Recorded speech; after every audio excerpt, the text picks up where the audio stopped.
All right, now, everybody. Quiet, listen to me. We're going to start a show. Now, some of you people have been with me before. You know it's going to be a tough grind, but we're going to have a show.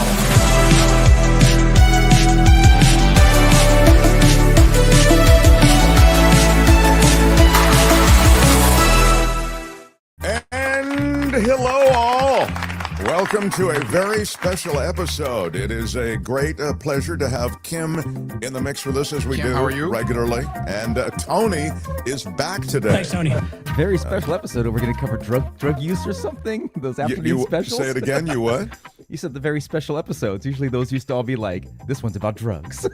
That's right. A very special Mark Thompson show. Like an after-school show? Yeah, exactly. It's special because there are two Pulitzer Prize winners joining us today. What? I know, two of them.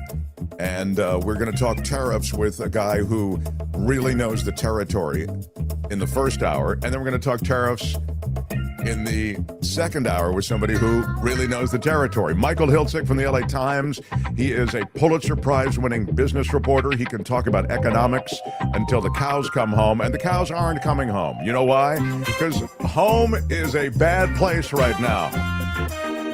It is a bizarre, but maybe there is an evil coherence, but a bizarre set of actions being taken by our new president. We'll talk about all of it.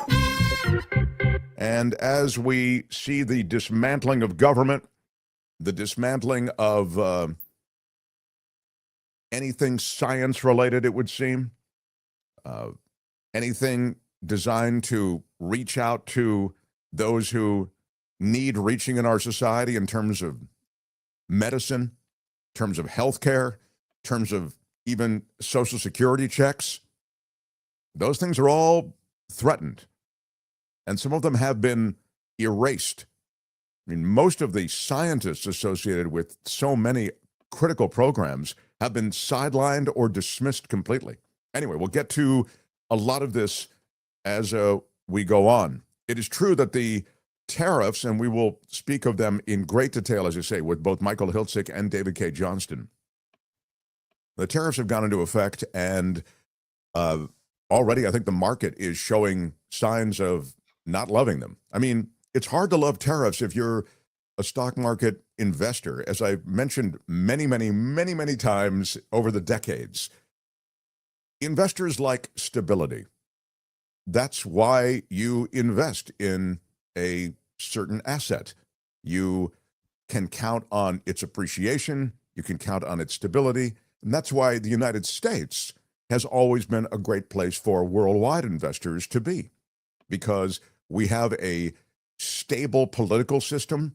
We are not, in general, rocked by huge change that creates the kind of economic upheaval that then, as an investor, affects you negatively. That's the reason so much international investment comes here to the U.S. Well, that's all different now. I mean, in an instant, Donald Trump has created an instability with the tariffs and an equal, perhaps more pernicious instability with the complete dismantling of government, which will be complete. Make no mistake about it. I know they're nibbling at the edges. They're kind of coring out certain things, USAID, EPA, but it's all going. And that is the idea. Create the chaos, destroy government, and that's how a strong man rises. It really seems so grim, and it also seems so dark, but it's true. And we talk about it here, and we try to present those who know this area so well. David Cay Johnston is one of them, coming up in the second hour, because you have to shed light on this. And only by making noise can we actually stop it, avert further crises, and at least make enough noise that we feel we've said something as all of this is happening. There's a lot of move along, get along in Washington right now. We've seen it from an entire party. The GOP, they hate this stuff. Excuse me, they hate this stuff, except for the diehard Trumpies, like, some of them show up in our chat, but they're not on board with this stuff, but they have to shut up. And it's really a move along, get along thing. They're worried for their own safety in large measure. Anyway, that's kind of an overview, but Hiltzik joins. He's a Pulitzer Prize winner, bottom of the hour. And then, of course, David Cay Johnston, best-selling author, Pulitzer Prize winner as well. By the way, Hiltzik has a new book on California that we'll talk about as well. The market is down, right, Kim? Didn't you tell me the stock market is down? Yeah, it's there's a correction, but at one point the Dow Jones was down more than 800 points, and it looks like things are all over the place. So now it looks like it's according to Market Watch, flirting with a correction, but it's because of the tariff.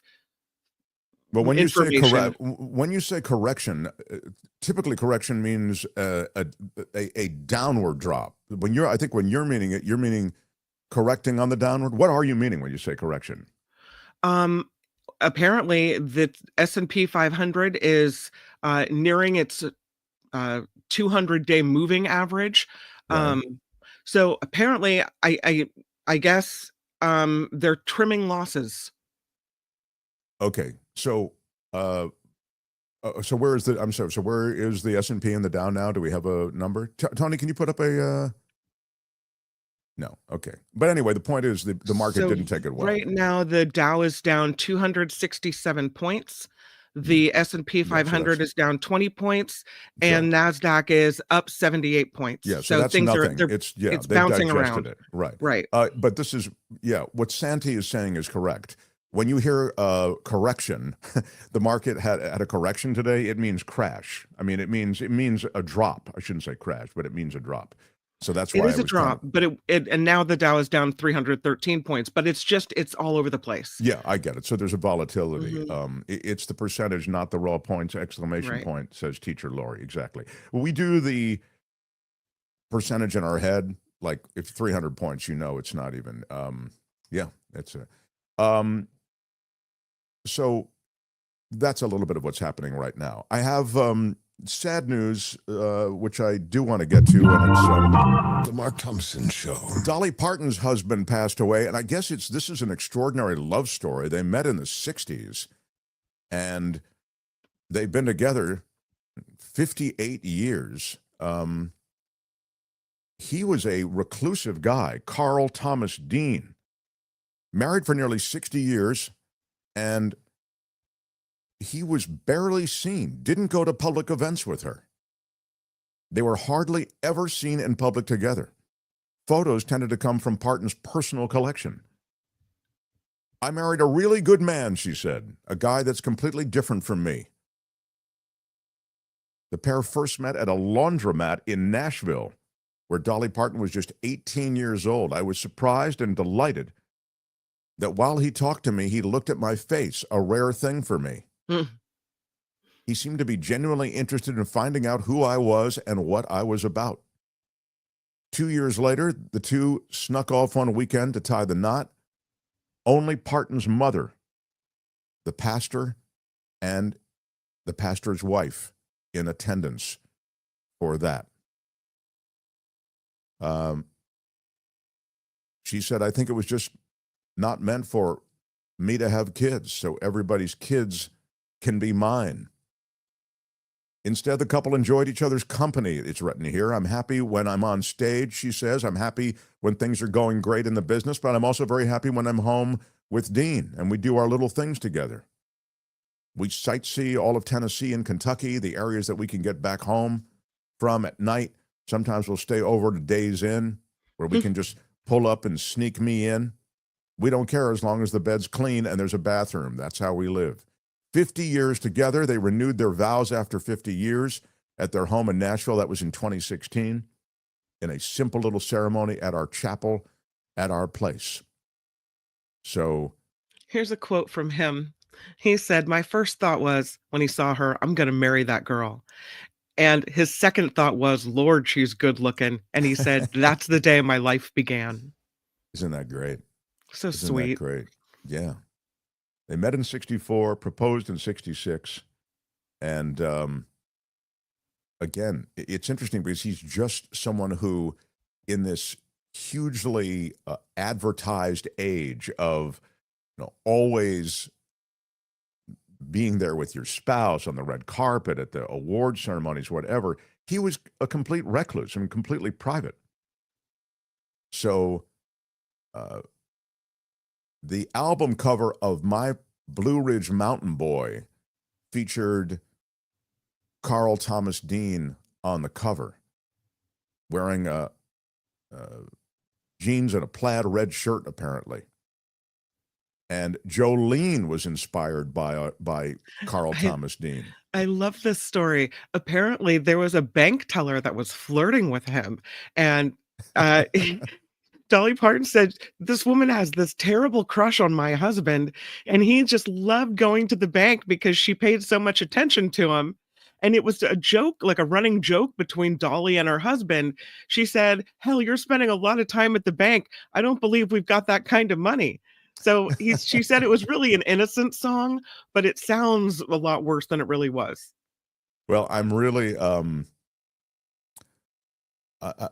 really intrigued by the kind of relationship they had, and there are pictures of him, but they are really, as we say, from her personal collection. And there he is on the album cover. Tony's showing it to you now, and he clearly was a big part of her life, and yet you didn't see much of him. You feel like, oh, I've seen a lot of Dolly, and yet I haven't seen much of him. She said he just wasn't in show business. He went to one award show early in her career, and she got an award and came back to the table. And on the way home, he said, "Don't ever make me go to another one of those." And so he never did. That was it. Wow. Isn't that great? Really is great. Well, But there's something to that being different, don't you think? I mean, it's not that a marriage between two big stars can't work, but there's something to being married to this normal, private person who's kind of grounds you when all this Hollywood stuff can get to you, and you come home and things are just normal. I think that maybe is, I don't know, what makes Dolly such a cool person. Yeah, I mean, I think she has to have that essential cool anyway, but you're probably right that we all need to be grounded, you know. But it's funny, if I can drop a name here, Ben Affleck told me once, and at the time I'd played cards with him a few times, and he said to me, because I think he was with Jennifer Garner then, I can't recall.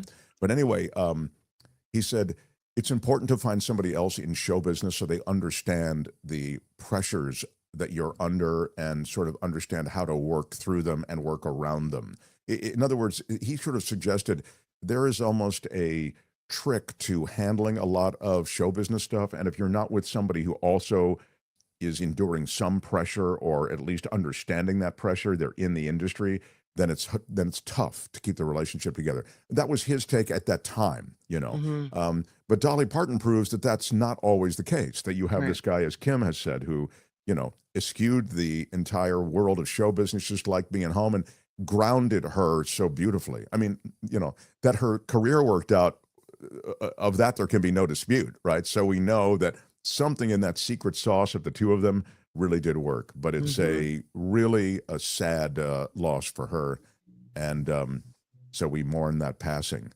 The other thing I was going to mention is one that hit me directly, and I'm not good with this stuff because I get very emotional, so you'll pardon me for I don't know how I'll be able to get through this, but I'll do my best. Eschewed is a ding word, says Tom. That's how I'll get it. I'll get through it because of comments like that. So it takes me out of the sadness into the ding. My good friend Glenn Padnick died, and he was a brilliant executive who brought Seinfeld to television. Now, Seinfeld wasn't single-handedly brought to television by Glenn, but he was part of the crew that founded Castle Rock. So he was one of the original founders of Castle Rock Entertainment, and he and Rob Reiner and the others.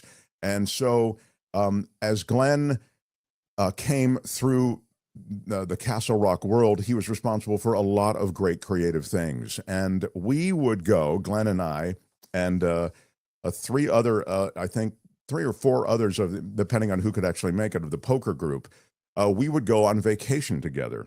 And there we are. Glenn is on the left. You guys. Yeah. And so we would go. He loved the national forests. He loved the national park system.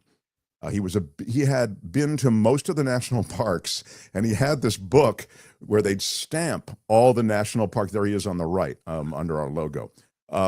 And he'd have the national park stamp. They're available at all of the national park check-ins. So his book, there he is again on the right. And of course, just to his right, and going from right to left as we look at it, that's Glenn on the right, and that's Carl Gottlieb, who wrote Jaws. Carl, he wrote The Jerk with Steve Martin, and then the rest of us, and I'm there on the left. But Glenn, and he's very successful, but he had no, he didn't carry himself like he had a lot of money. But the one thing he did was he created a national park itinerary for us. And he would try to find a national park every year that he hadn't visited. And the rest of us would jump on board and literally jump on board his private plane. And he would fly to the national park. He'd create like a 4-day itinerary, and we'd have a great time driving around, hearing old show business stories. It was just wonderful. And Glenn in the last 10 years has really struggled with serious illness and mystery illnesses and like one-of-a-kind illnesses. And I guess he had a really rare blood disorder. Exactly. Yeah.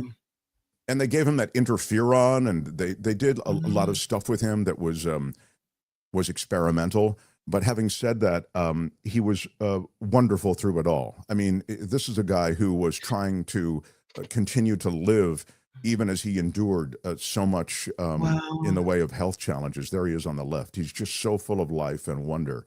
He produced Different Strokes, The Facts of Life, Who's the Boss, Married with Children.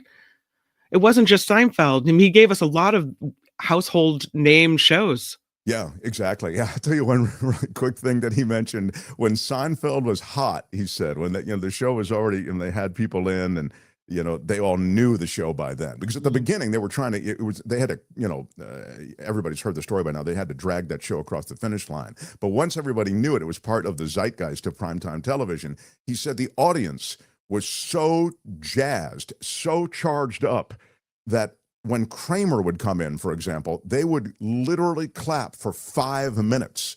And so they had to tell the audience, imagine this is at a sitcom. Usually you have a warm-up guy and you're trying to get the audience, involved and engaged. The warm-up guy would literally tell the audience, when one of your favorite characters comes into a scene, do not clap for more than an instant or two. We've got a whole show. So the warm-up guy is literally, doing the opposite of warming up the audience. That's how hot Seinfeld was. And Padnick was a key part of bringing that to primetime television, along with all those other shows that you mentioned as well, Kim. He was a wonderful guy with a wonderful family. His wife, Eleanor, and his kids, just spectacular, warm, accepting, inviting. He was the greatest audience. Glenn would laugh he was always the guy you'd want to tell a story to or whatever. And he had stories as well. And sometimes he would start laughing as he was telling you a joke or story. I will miss him terribly, and just wanted to acknowledge his passing. Glenn Padnick passes away at 77. Yeah. Warm guy indeed. All right. The Mark Thompson Show. It was great. I loved it. How would you handle this? We could try ignoring it, sir. Morning. You cannot say you love your country. Where are my weed smokers at? Stay at home and get baked. All right, everybody. I've got 2 Pulitzer Prize winners today. I can't believe it. What an embarrassment of riches. Do I have a few minutes before Hiltzik? Because I wanted to show you how the Canadians have clapped back at the Americans. No, I see that Hiltzik is here, but can you wait? I just want to, hang on a second. I hate to ask a Pulitzer Prize winner to wait. Hiltzik, can I just show the Canadian stuff first, and then, is that okay? I have your blessing on that? Okay, thank you. All right. Now, let me just mention that the Trump tariffs, which come out of thin air, it would appear not really in response to anything. We'll talk to Michael Hiltzik, who's the Pulitzer Prize winning writer on business for the LA Times, in just a moment about this, but I wanted to share with you sort of the state of the state right now. So as these go into effect, their prime minister in Canada has taken to the microphone to speak about it. And Tony, do you have that? Let's show a little bit of what Canada's posture will be toward these coming tariffs. Go ahead. The U.S. slapped Canada with 25% tariffs. Let's listen. So today, the United States launched a trade war against Canada, their closest partner and ally, their closest friend. At the same time, they're talking about working positively with Russia, appeasing Vladimir Putin, a lying, murderous dictator. Make that make sense. Canadians are reasonable, and we are polite, but we will not back down from a fight. Not when our country and the well-being of everyone in it is at stake. At the moment, the U.S. tariffs came into effect in the early hours of this morning, and so did the Canadian response. Canada will be implementing 25% tariffs against $155 billion worth of American goods, starting with tariffs on $30 billion worth of goods immediately, and tariffs on the remaining $125 billion of American products in 21 days' time. And should these tariffs not cease, we are in active and ongoing discussions with provinces and territories to pursue several non-tariff measures. Measures which will demonstrate that there are no winners in a trade war. Now, just like I did a month ago, I want to speak first directly to the American people. We don't want this. We want to work with you as a friend and ally. And we don't want to see you hurt either. But your government has chosen to do this. Imagine. So I'm going to talk to Michael about the economic effects of this. I don't think that it makes any sense. So you want to continue on with it for a second or two? Yeah, get past that ad. As of this morning, markets are down, and inflation is set to rise dramatically all across your country. Your government has chosen to put American jobs at risk, at the thousands of workplaces that succeed because of materials from Canada or because of consumers in Canada, or both. They've chosen to raise costs for American consumers on everyday essential items like groceries and gas, on major purchases like cars and homes, and everything in between. They've chosen to harm American national security, impeding access to the abundant critical minerals, energy, building materials, and fertilizers that we have and that the United States needs to grow and prosper. They've chosen to launch a trade war that will, first and foremost, harm American families. They've chosen to sabotage their own agenda that was supposed to usher in a new golden age for the United States. And they've chosen to undermine the incredible work we've done together to tackle the scourge that is fentanyl, a drug. Okay, that's good, Tony. I will talk to Michael more about the economics of it all. One of the things that's happening, and I'll just mention this, is that the Canadians are going to target some of the red states, some of the true like MAGA country states. And you may think, yeah, that's right on. And I understand that inclination, and I have it as well. But what Trump is going to do, if you think a couple of moves ahead in this chess game, is Trump is going to do what he did last time. When his people are penalized, he'll have us, with our federal tax dollars, subsidize all of those industries so they won't feel the pinch. He'll take care of those areas that are being most affected by Trudeau and Canada's tariffs. We'll see. That was the plan the first time. We'll see if it happens this time. I guess the reciprocal thing continues beyond just the first steps of reciprocality. Go ahead, Len. Not to make light of it, but I wonder if Trump forgot that Canada can fight. I mean, they're a nation of hockey players. They know how to high stick people and trip them on the ice. They're fighters. Like they know how to get down and dirty. They'll they'll look need at their dirty national if you're pastime. fighting against Trump. You'll need. You need dirty. it, right? Yeah. And so that you look at Canadians and they seem, they're nice and they're polite, but they know how to fight. Yeah. All right, let me get to a Pulitzer Prize winner who is joining us next. The Mark Thompson Show. Michael Hiltzik writes for the LA Times. He's a Pulitzer Prize winner, writes on business, and he has a book out that we've been waiting on. I've been waiting on this book. It's all about California, and it talks about the fact that California is this great engine of development and the economy. It's just a special place. It's called Golden State, The Making of California. And it is getting insanely good reviews. He's here to talk about tariffs. He'll also give us a little peek at what's in the book. And I'm looking forward to his visiting this show. It's been too long. How about the great Michael Hiltzik, everyone? Look at you, you sexy beast with a new book out. I love it. Now, Michael, reactions on the tariffs? I'm not hearing him, Tony. Why is that? He's muted. He's muted. Unmute, please, sir. If I still see a muted thing on his. Boy, after that great intro, you couldn't unmute. Maybe it's not him. To be fair, it might be. Are we? Can you unmute him, Tony? No, I can't. Okay.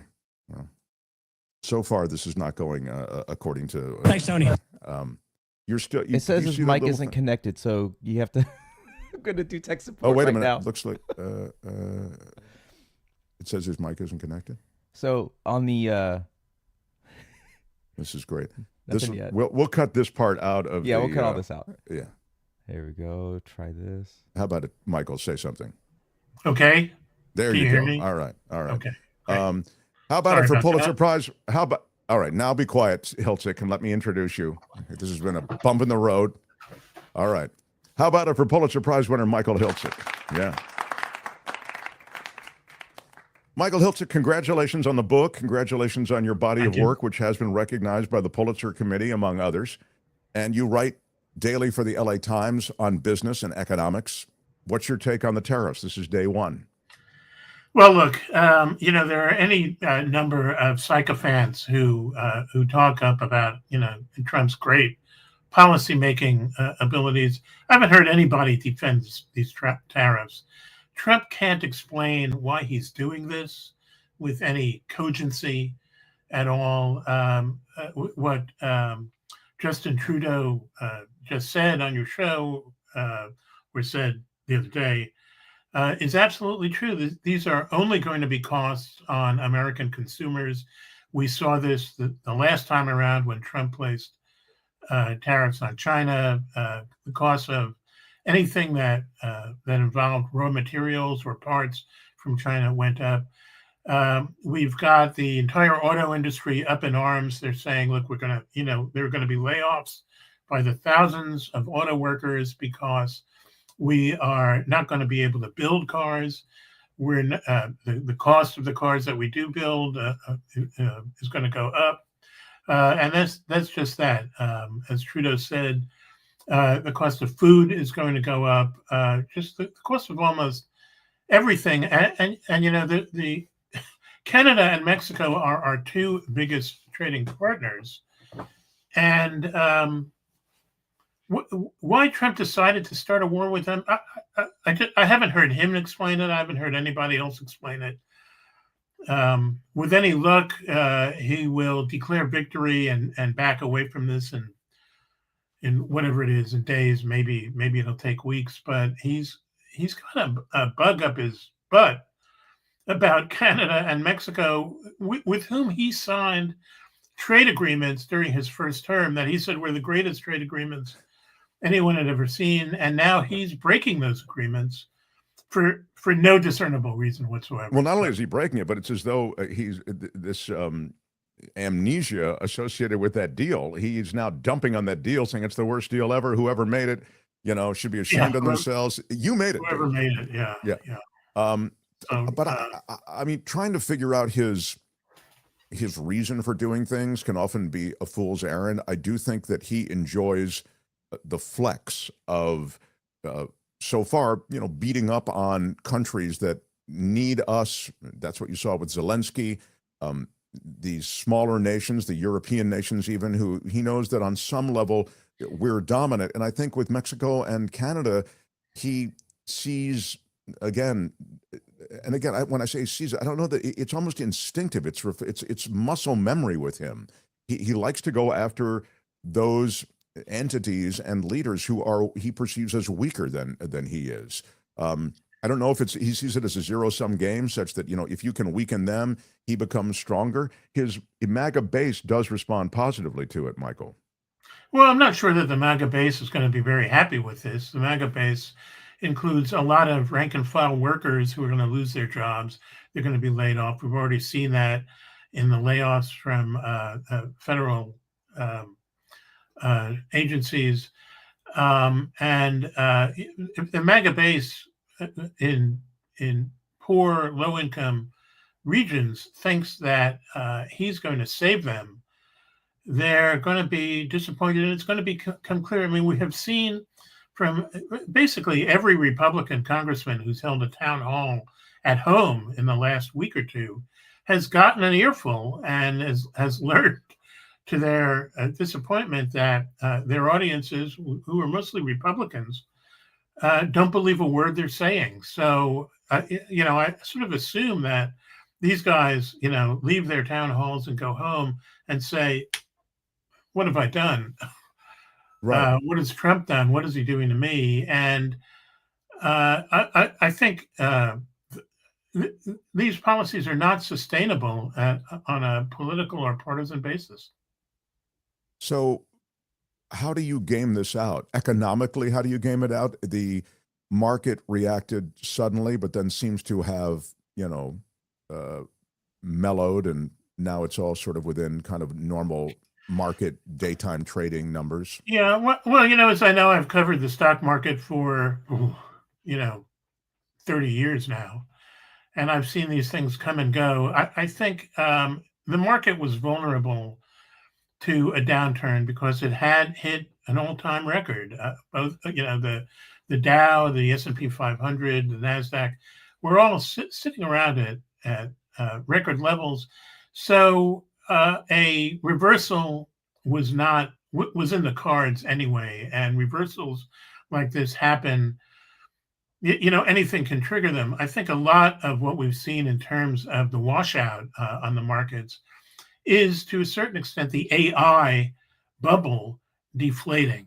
And we've seen that, with every announcement of earnings by an AI-related company. They're all sort of disappointing, and the market's reacting.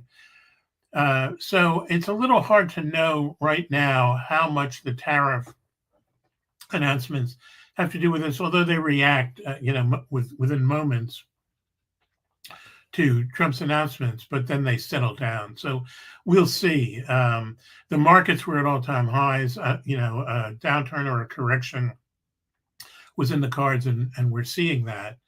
So I'm not sure. We don't know where this economy is going. Trump may get religion sooner or later, maybe sooner rather than later, and back off from some of this. As I said, he has a habit of declaring victory and then walking away.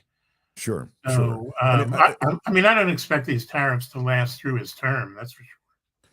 The other stuff that he's doing economically, and I was invoking your name because I remembered your columns and your appearances during which you referred to a lot of the stuff that had been in the columns along the when it came to crypto. And I know you're not a fan, and I know you've been quite full-throated in the way you've decried the fraud of crypto and those things adjacent to crypto. Well, now, Michael, we are a crypto nation, and I invoked your name because now taxpayer dollars are being used to acquire a bunch of crypto. A crypto reserve is what it's being called, which is lunacy to me, an absolute craziness. I mean, a reserve of what? It continues to be this illusory thing. It's not anything that you can buy anything with yet. I mean, it's In very few instances, you can use Bitcoin, I guess, to buy things, but it's going to be across the board. It's not just Bitcoin. They're buying, Solano and all the other stuff. Anyway, give me a couple of seconds on that part of Trump's plan. I don't know that that's happened yet. He's talked about it and he's announced plans to do it. I think spending money on this stuff would require congressional assent. And, there's a crypto caucus in Congress. Some of our, stupider senators and representatives are part of it. But it hasn't happened yet. And what we see is, in fact, the folly of crypto is that the prices of these things just, explode and then deflate at a moment's notice based on what Trump has to say. So we'll see what happens. It's certainly, a majestically stupid idea. It won't add to the national wealth. What we've seen in terms of Trump's and Melania's meme coins tokens is that they're basically devices to allow what looks to be bribes to be paid to the Trump family. These things are being bought by people who have an interest in getting policies that favor them out of the Trump White House, and when they buy up Trump coins, they're basically paying for access. No, that's exactly right. It becomes like buying a floor of rooms in his hotel before you meet with him the next day, or when I think one of the giveaways is that the actual cryptocurrencies that Trump named as being part of this crypto reserve, from what I've read, are all in the ownership or owned by David Sachs, who is a acolyte of Elon Musk. So what's going on there? I don't know. Well, I don't know, and I'm not sure I want to know. But no, I would just say the one thing that crypto is great for is dark money. If you're looking to pay off a drug dealer, if you're looking to pay off any number of things are associated with the dark web, if you're looking for an untraceable way, it's weird because the blockchain is supposed to show you a chain of custody, yet the actual transfer of monies or of crypto can get somebody rich and you'll never know who that person is on either end. It's a remarkable thing. And that is what happened here. Before the announcement, there was a huge purchase of essentially an option, I guess, on crypto, on certain currencies, a constellation of currencies. The announcement came out. That person made a fortune. We don't know who they are. I think they made 50x or something like that on their investment, and then they pulled their investment out. Now that same market has crashed. So we'll see. As you say, it sounds to me like you're saying, I think this might just be all talk. I mean, he's got Sachs in there. He has the mechanism, if you will, Michael, to actually follow through on it. But you just question whether or not it'll really happen. Yeah, I don't know. It hasn't happened yet. Okay. And there are steps that have to be taken before it can happen. So we'll see. But the bottom line with crypto is that no one has really made a use case for cryptocurrency. It doesn't do anything that traditional methods of finance and traditional investment assets can do. As you said, and you are right, it is useful for it. It can fund criminal activity. And the people who profit from crypto, it's a very small cadre. Most people, most small investors get taken to the woodshed sooner or later if they buy into this stuff. So we'll put that to the side again, and now just give me, before I want to talk about your book on California, give me a sense of and I feel like you're going to say, I don't know what the policy is, but the sort of forthcoming policies of the Trump administration, the dismantling of government, the presence of Musk. How do these things affect that which you watch so closely, which is the American economy and American business? Yeah, well, the general theme of what's going on there in Washington is that Trump and Musk and in fact, the Republican Party more generally, they don't have any interest in governing. So everything they do basically treats government as something to be drained and attacked and just taken away. And that's the one theme in everything that's been going on. Firing people by the thousands without really taking even a moment to think about what do these people do for us, what's their job, what needs to be saved, and what can really be removed. They don't do any of that. They just say, well, we're going to eliminate this office.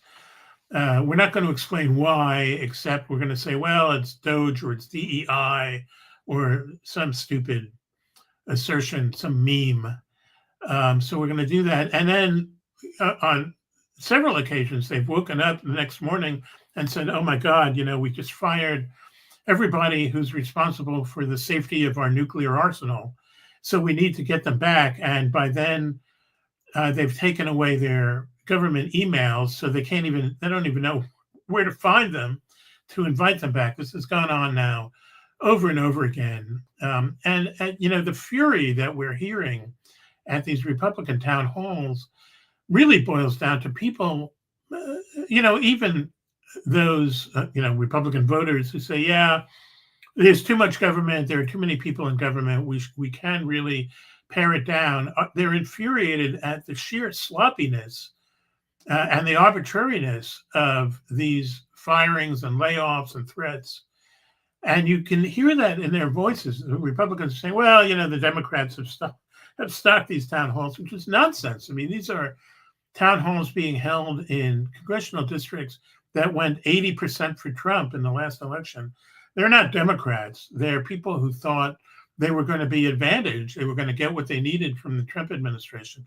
And all of a sudden they discovered that they're getting just the opposite. So, but as I said, these are, Trump doesn't care one bit about governing, or he would do everything completely opposite from what he's doing. Sure. Vilma says America is becoming a nation of oligarchs, scammers, criminals, and bullies, at least as seen by the world. I mean, sadly, that does seem to track. It's hard to argue with that. Yeah, exactly. And so the prospects is, again, I hate to come back to I guess the market is just one indicator. But I'm seeing in the chat that, well, the market's down 3% from when he took office. He took office just 5 weeks ago. And you said, Michael, it's been prime for a correction. If the market is a portion of the health of America, not necessarily the only thing you look at, how do you see market trends? You think it's going to continue to trend down? And what is a big number? Is 3% a big number? Is 5% a big number? Is 10%? What market corrections actually make us hit the red alert button?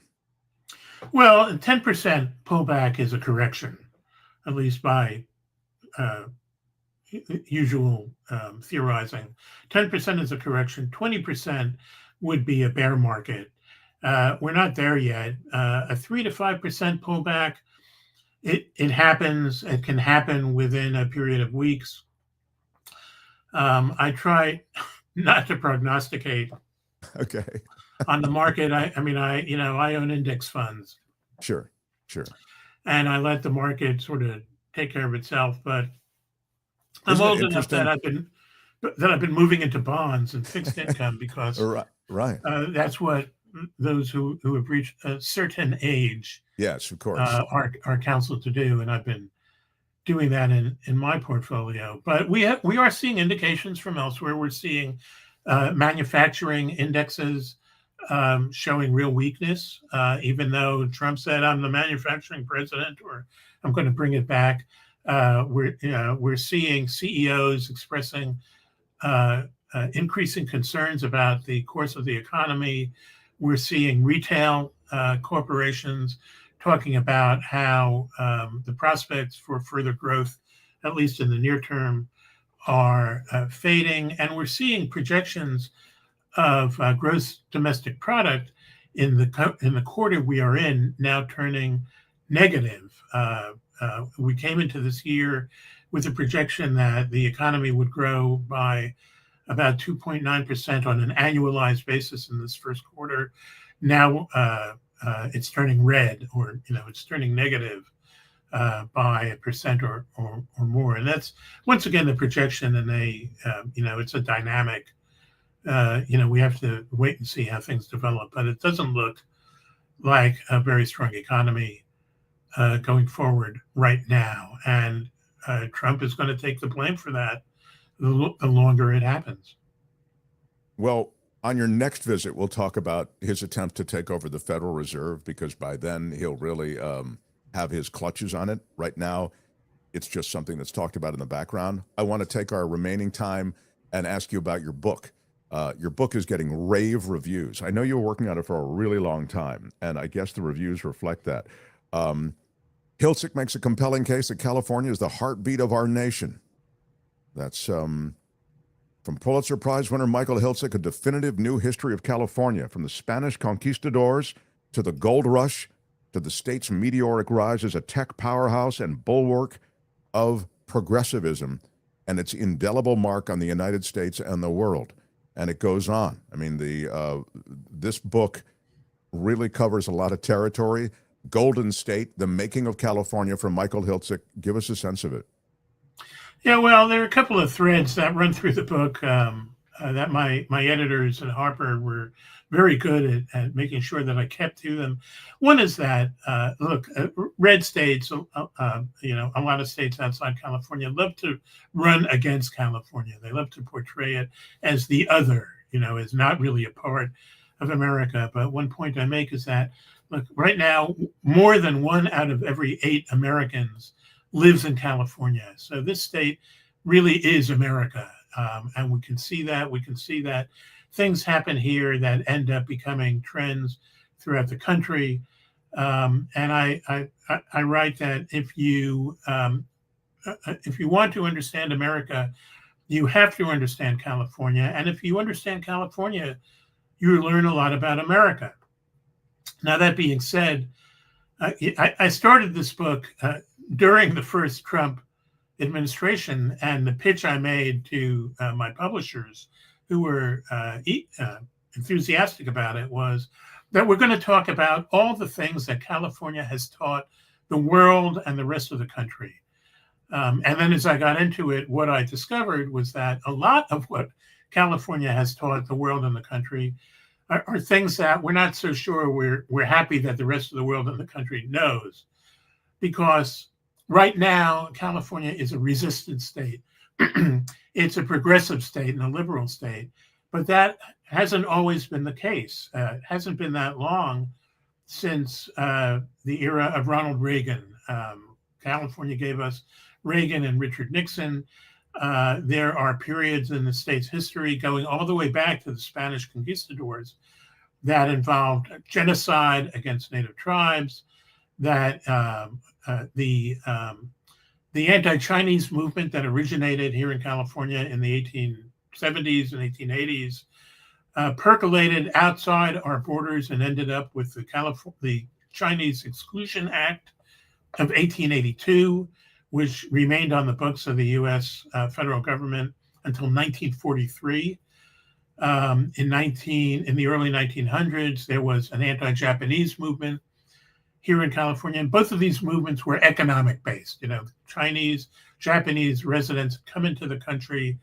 The Chinese came in to help build the railroad.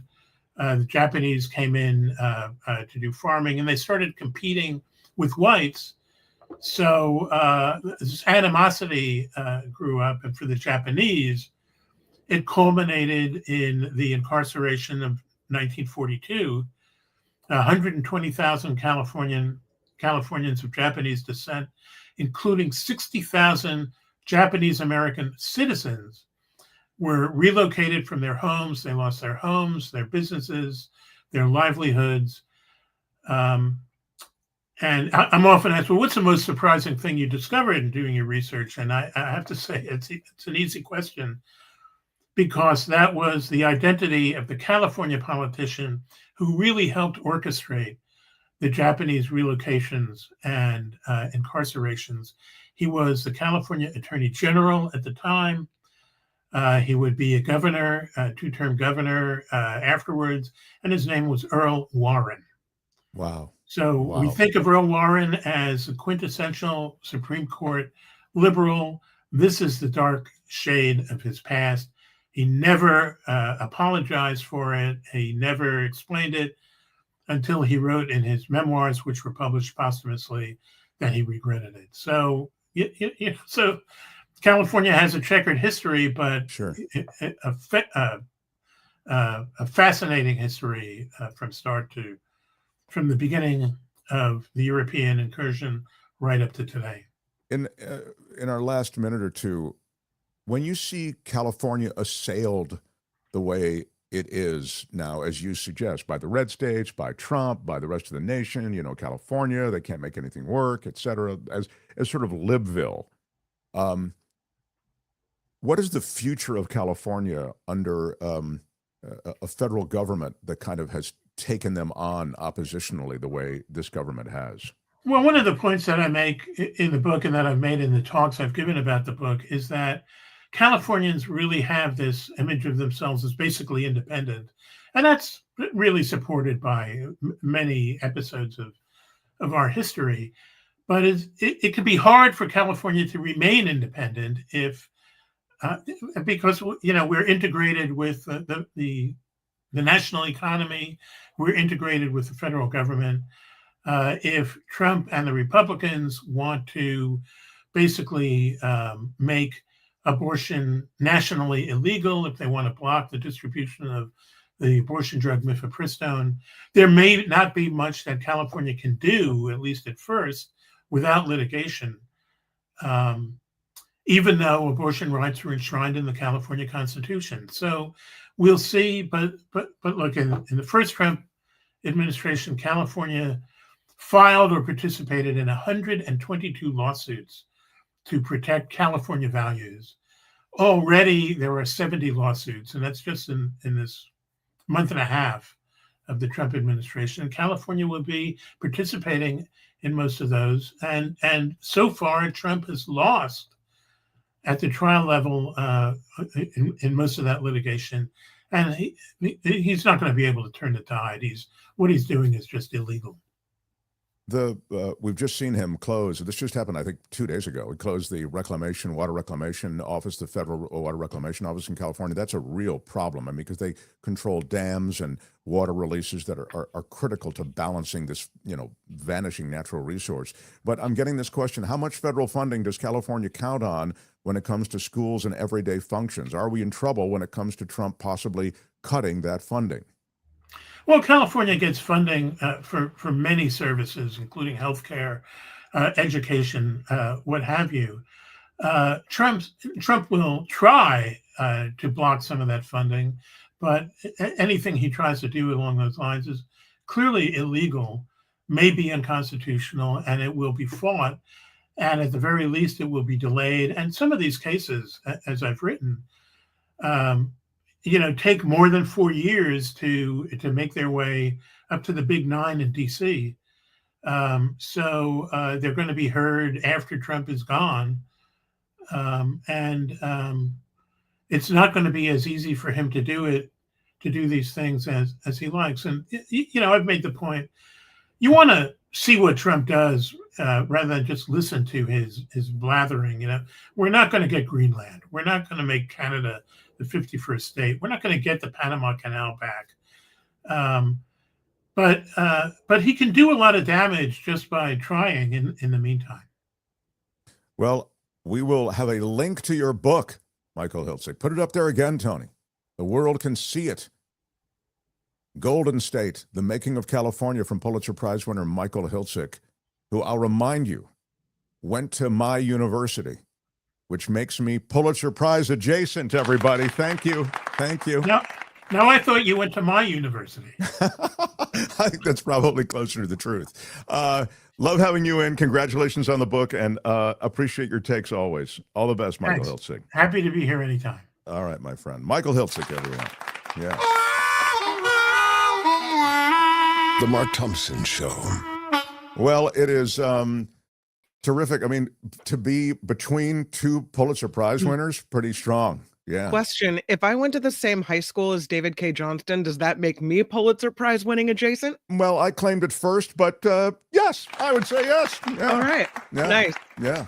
We can all enjoy the aura that comes with other people doing the hard work. This guy's also a best-selling author. In addition to being a Pulitzer Prize winner, you know, David Cay Johnston's work and the documentation of Donald Trump's life. Also, I think particularly relevant these days is some of his stuff on the way the wealthy have benefited enormously from the tax system and the tax code and just the ways in which government favors the wealthy. You can know it in a generic way, but David Cay Johnston lays it out so beautifully in some of his books. So I want to touch on it now as government is being reorganized, shaken up, and dismantled. So here he is, David Cay Johnston, everybody. Hello, Mark. Hi, David. Glad you had Michael Hiltzik on. He's a real treasure. He is really great. Yeah, and his new book, I can't wait to get into, is, as we said, all about California. So, look, I'll start with the tariffs, and then we can work back from there. The tariffs are sort of the story of the moment. Yep. And the Canadians have clapped back on these 25% tariffs, and we had a bit from Trudeau moments ago. And he's saying the American people, he seems, this is very interesting because we also have some other stuff I can play for you, where those who are speaking publicly on this distinguish the American people from their American government. They're all really trying to say, we know you American people are good people, but your government is bad right now. That is pretty much what they've said, almost to the word. Yeah, I think that was a very smart tactical decision, strategic decision by Justin Trudeau. And addressing Trump directly in his remarks was equally, I thought, a smart move. You know, Donald has some very bizarre beliefs, particularly for someone who has an Ivy League degree in economics. Of course, he didn't earn his degree at Penn. It was given to him. But, you know, he believes that Canada and Mexico and China are going to pay the tariffs. And that's ridiculous. It's absolutely ridiculous. He also thinks that any retaliation will be insignificant, won't matter, because Donald creates his own reality.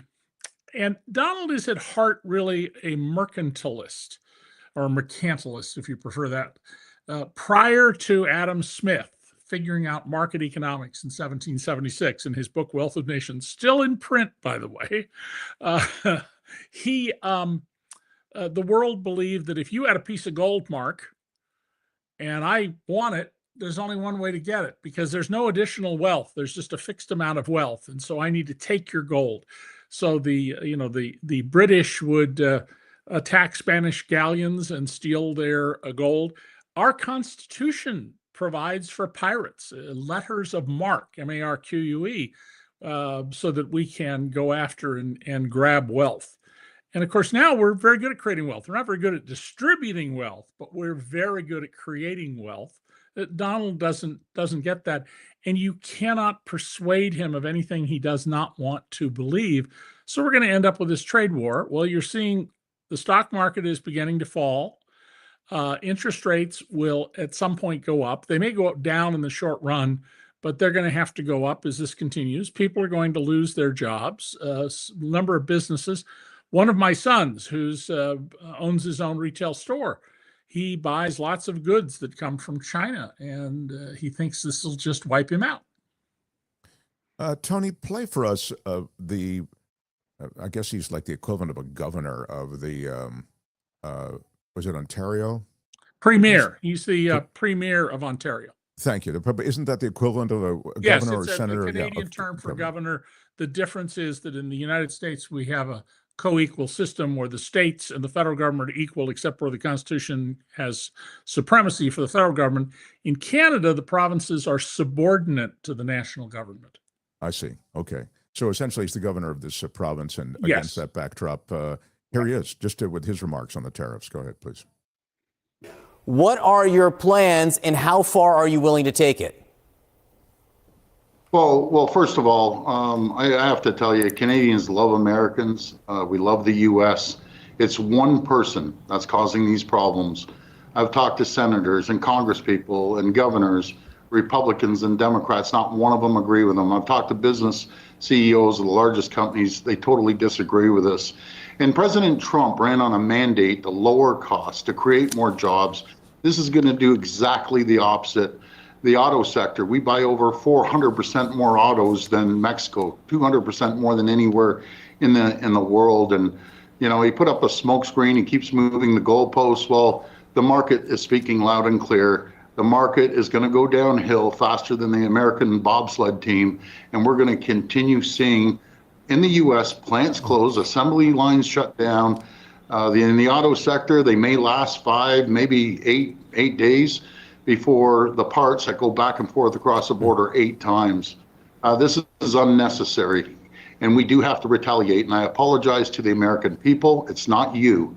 It's your president that's causing this problem. We're the #1 customer in the world to the United States. We had a great relationship. I want to continue on with that relationship, but I will use every tool in our toolbox to send a message to President Trump that this is the wrong thing to do.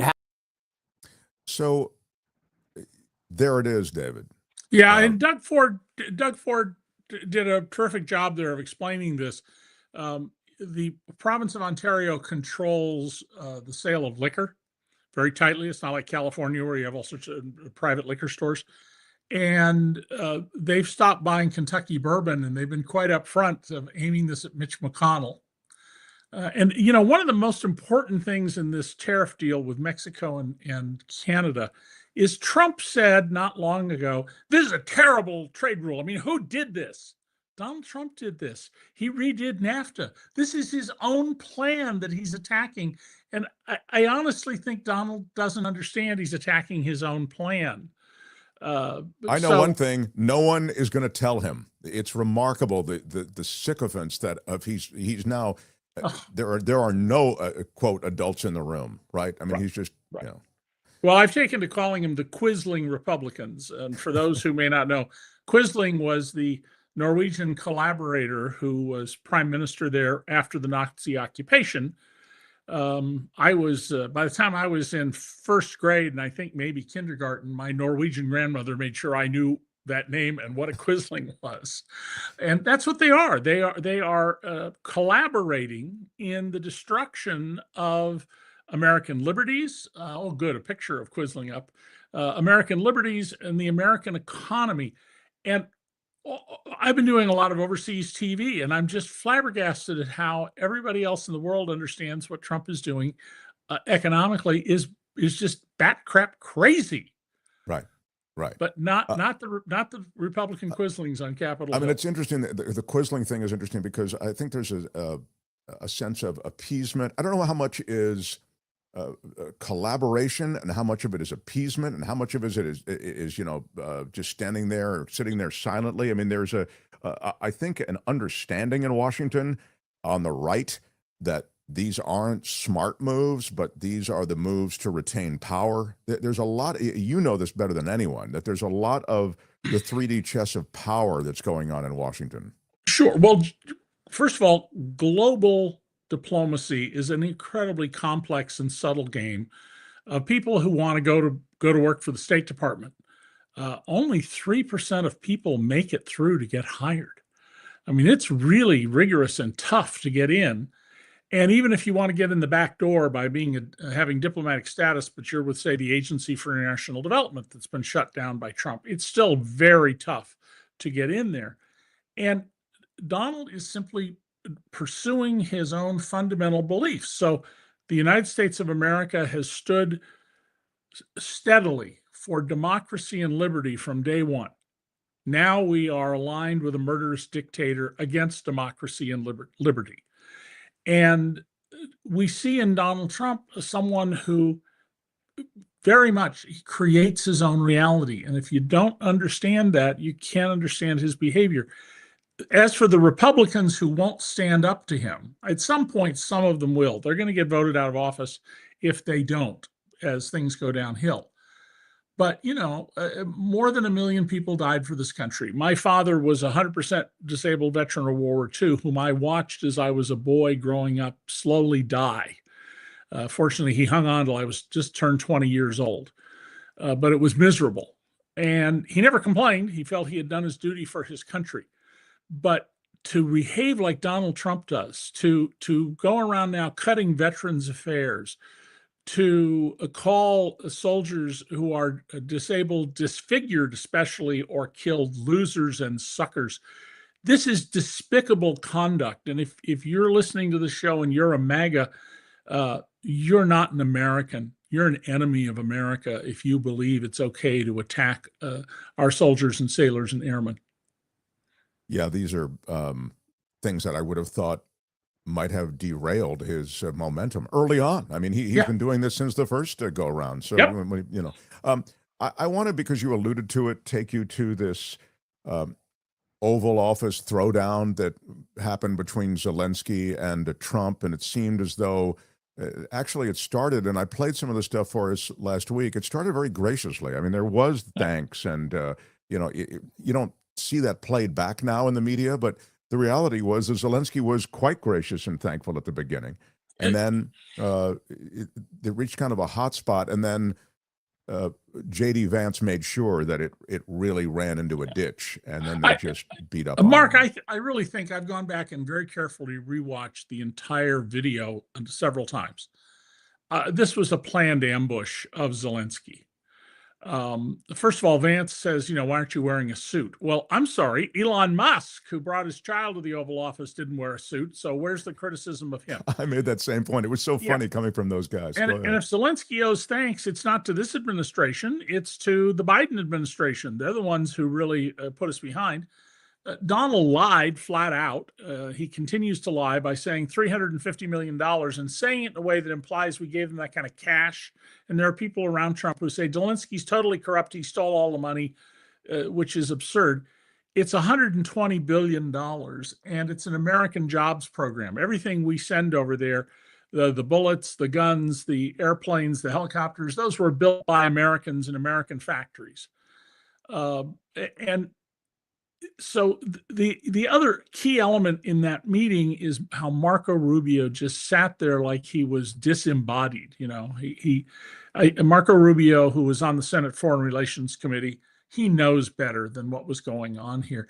And Donald's points were Russian talking points.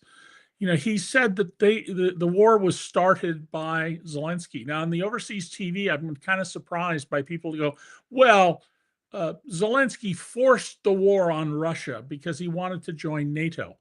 I'm sorry, wanting to join NATO is grounds for this bloody war? Wow, where is your sense of proportionality about things? And then Donald... by the way, just that point is very much articulated and has been by the far left. That my friends who are on really like the way far left, where it's so far left it starts to be right, they've been articulating that all the expansion of NATO. This is the inevitable outgrowth of that. This is the argument. Right, and of course, there's no indication anywhere that NATO has ever been anything but a defensive organization, not an aggressive organization. Then there's one other element to this, which is Donald, as he always does, went to the transaction, to money. I mean, imagine if after World War II, President Truman had said, by the way, we saved you, Britain, you're going to pay us damages. Hey, the French, you better pay us a lot of money because we saved you. We didn't do that. We put much more money into Germany, but we rebuilt Germany and Japan and turned them into modern democratic societies because that was the right thing to do. Donald doesn't believe in the right thing to do. He believes in might makes right. So this demand for war, and apparently Zelensky is about to sign the contract to give half the mineral rights to the most valuable, some of them rare earths, materials to the United States. First of all, I don't trust that there's that kind of wealth there. The maps that were used to find and document the deposits of various minerals were from 1950s Soviet geologists. That was a society where you had to produce what was wanted by the dictator at the moment in the Kremlin. It wasn't based on honest scientific research, which is under severe attack in this country right now by the Trumpers. And furthermore, most of that wealth is in areas, not most of it, but a significant share of that wealth is in the areas the Russians are controlling. So that's further troubling about all this. American companies are I don't think American companies are going to get the kind of money out of this that Donald Trump thinks, and it will take years and years and years for that to happen. You don't open a mine, even an open pit mine, in 60 days. I don't know that he won't find some way to declare victory. I think he just wants to be able to, say, see, I stopped the war, and he'll spin it in his own way. Oh, yeah. Even though it's a total capitulation. Yeah. Absolutely. I wanted to give you a couple of comments from, look at this. Tammy says, DCJ, love your colors today. Closest I could get. My wife has the exact right colors. I don't.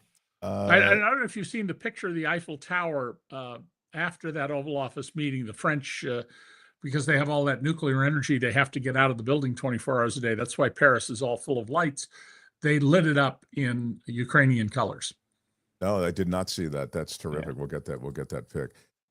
D. Elliott, none of Trudeau's comments will air on the blood red right-wing sites. They won't. And my daughter, Amy, who does research for me, she was citing to me what she was finding at OAN and Breitbart and other places. And when she got done, she said, if I followed these news services, I would have no idea of what's actually going on in the world that matters. And that's exactly right. They just avoid things that would be troublesome for them to get across, partly as a strategy to minimize the amount of time they spend lying. And they do a lot of outright lying at Fox. I mean, Fox had to pay $787.5 million in damages for lying, and they've still got a lawsuit against them for $2 billion for the same thing. Yeah, yeah. Karen Cooper says NATO was formed to protect countries from Russia. That's really true. Yeah. Yeah.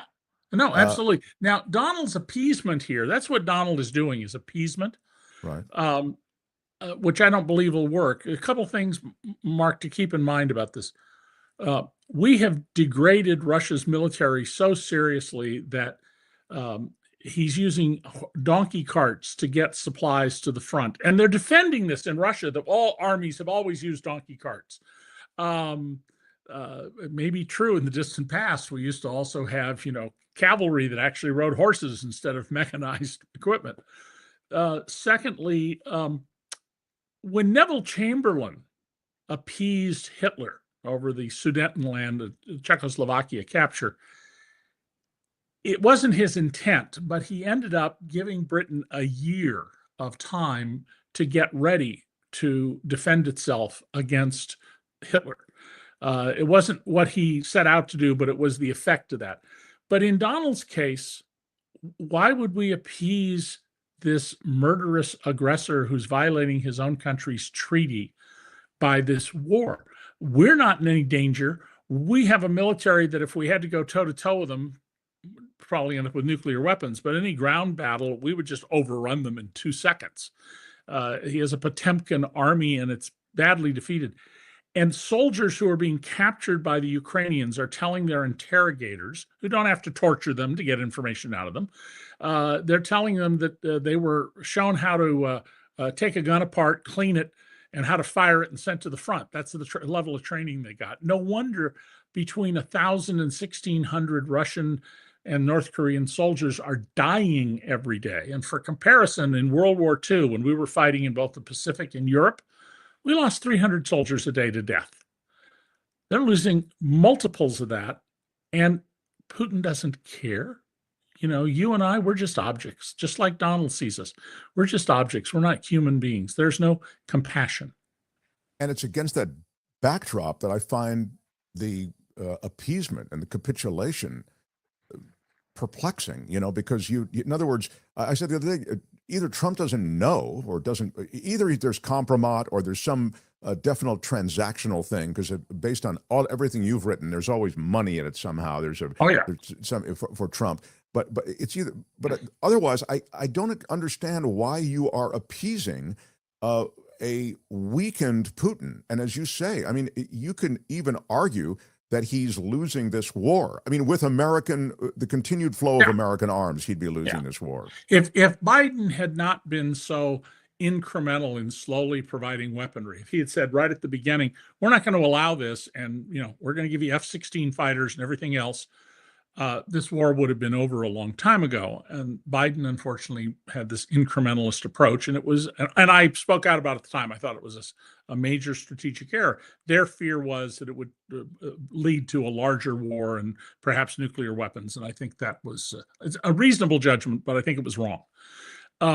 If I can get you off this, there are two other things I think are real important. Absolutely. Then I want to get to a couple other questions. Go ahead. So the commissioner of Social Security, former governor of Maryland, who was just forced to resign, Social Security is headquartered in Baltimore, told CNBC yesterday that what they're doing, Musk's teenagers and 20-somethings to Social Security, will cause the collapse of the system.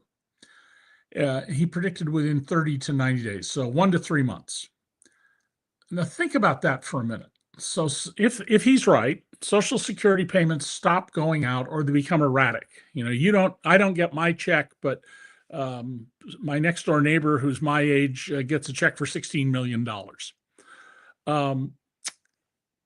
They will use that as an excuse to hire private contractors to go back and fix the system if that's what they want to do.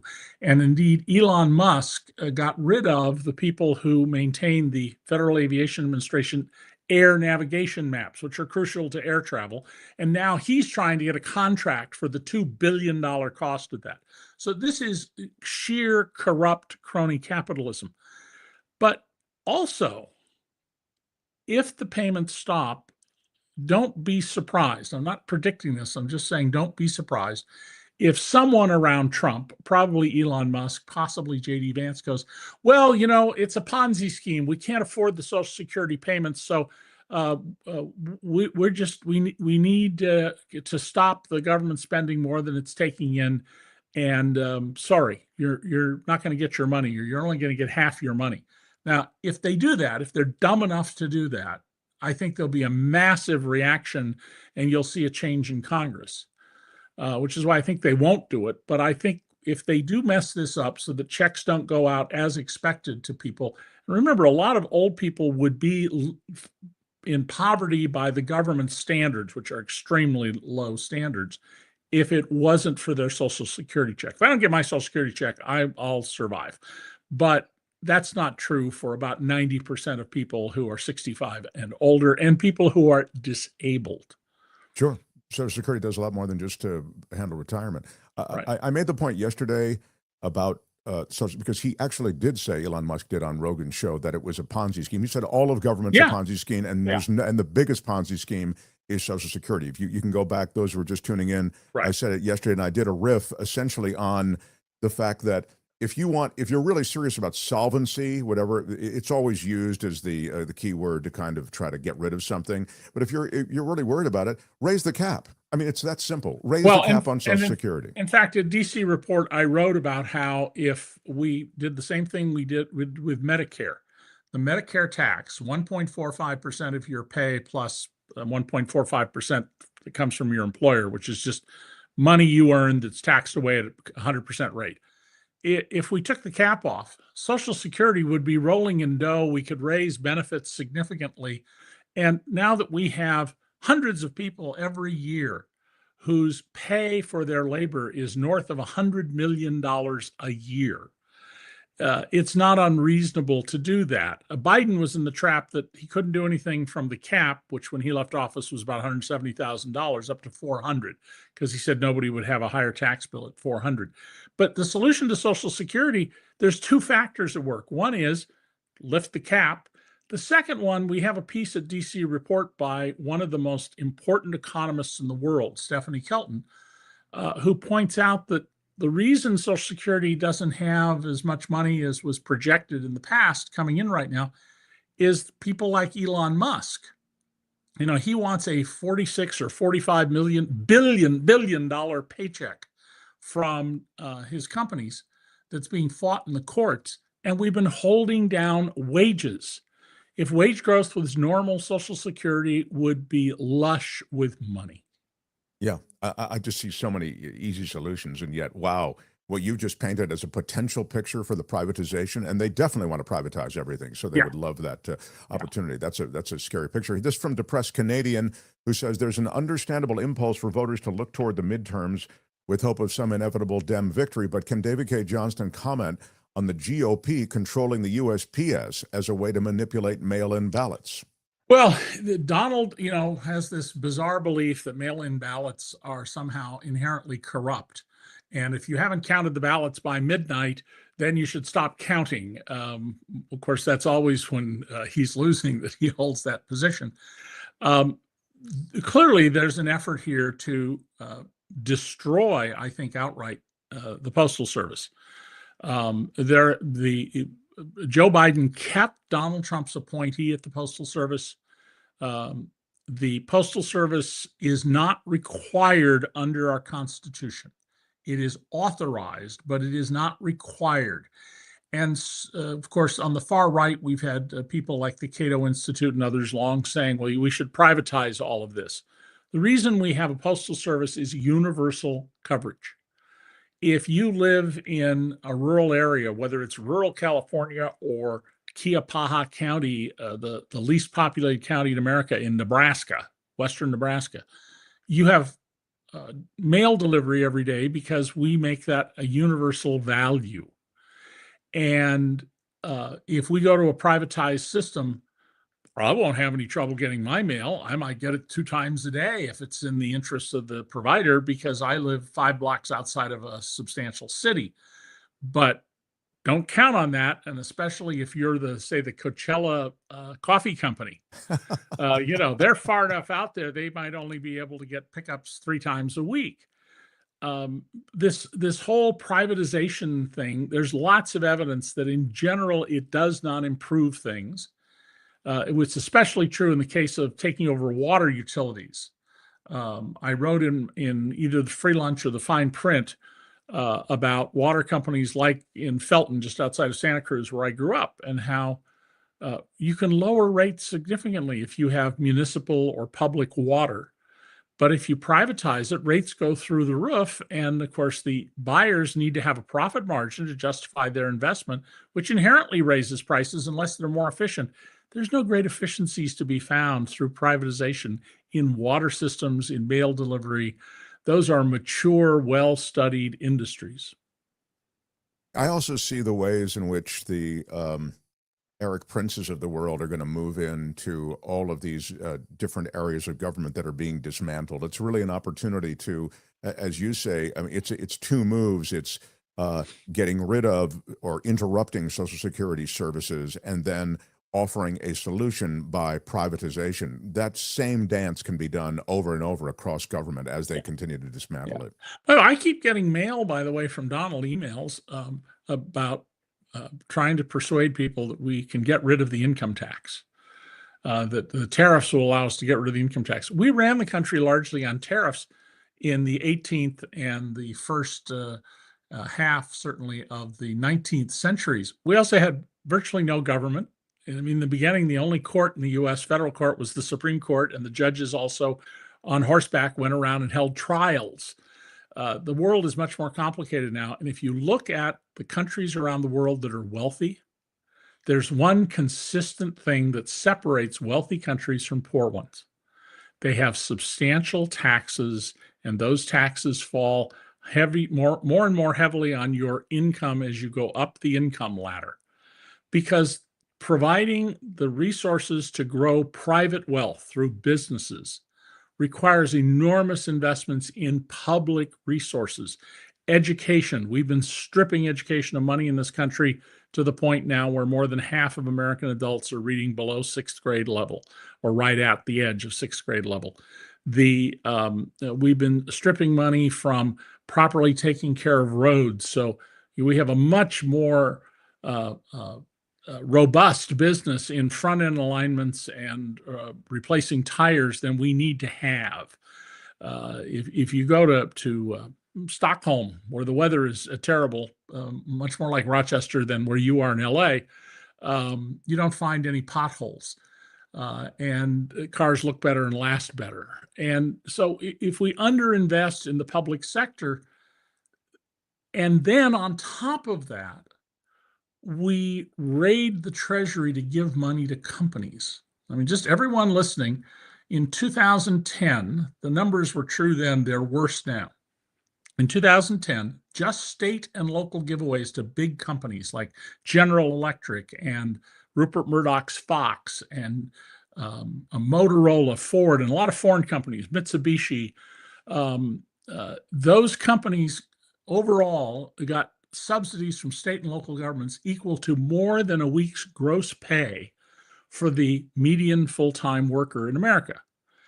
And, you know, think about that. You work 1 week a year just to give money to these big profit-making companies, to Walmart and Lowe's and Home Depot. 1 week a year for that. That doesn't count the federal subsidies. So, and all this has happened because people I don't want to talk about taxes. I don't want to do anything with politics. Well, guess what? When you don't do that and you don't educate yourself and you don't vote in line with your interests, the people who make money off government, they're the ones who are laughing all the way to the bank. That's so well said. Look, we have to wrap up, but I wanted to indicate to you, I'm on now some of these mailing lists too, and I don't know if you got this. Please sign your enclosed birthday card for Melania Trump. Okay, and there's a birthday card. And how much money Melania. do you send with your birthday card? Exactly. Well, they gave me several options, David. I've $15 is where it starts, $25, $50, or more.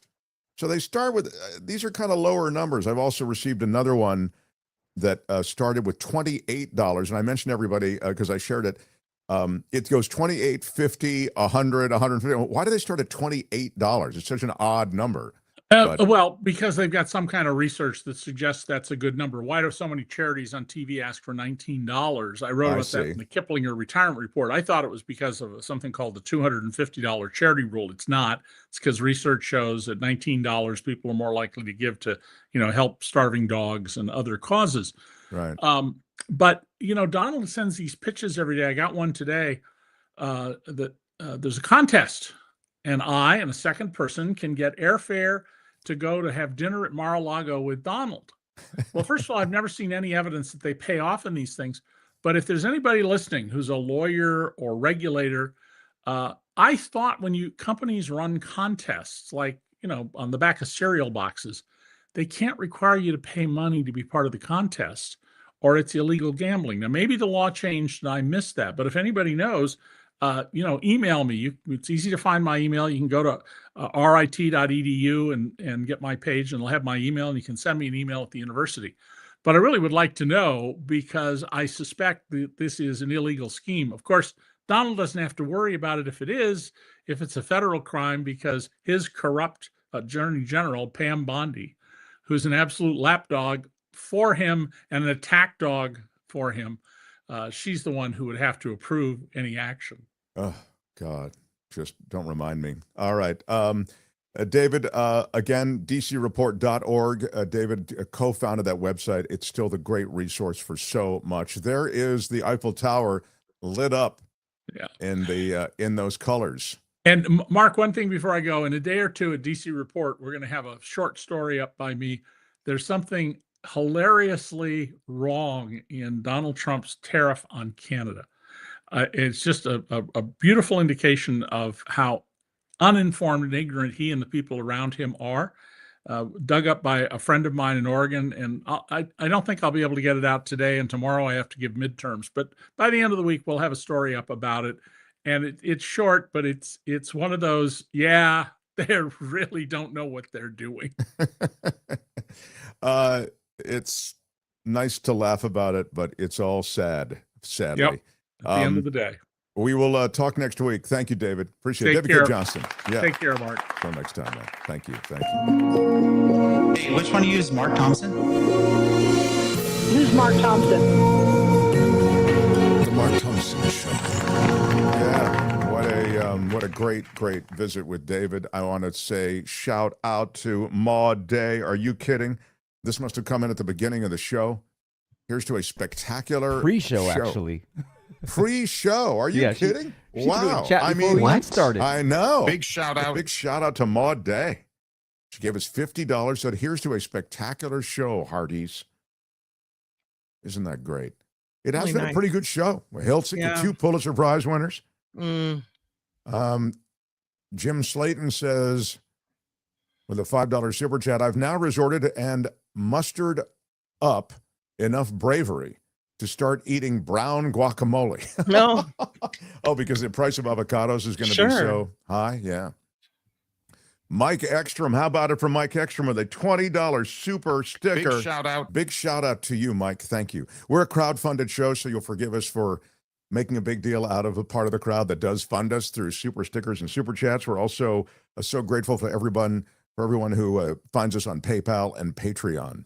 And I would say, and Mackay, Mackay Callie with a big, or is it Kalai? I've never known. I just always call him Mackay. But he is an OG. He's been with us since the beginning. What is it, Kim, do you think? I would say Kali'i. There's 2 I's at the end there. Kali'i. I like it. Yeah. Mackay Kali'i. If that's not right, Mackay, you can send us a pronunciation guide at the Mark Thompson Show at gmail.com. A big shout out nonetheless for the $10 super sticker. That is really, really cool. Why isn't there a contingency plan for this, for what Trump is doing, says Mackay. I mean, I think there's a limit to what you can do. You have no control of Congress, right? You have neither House or Senate. You don't have the judiciary.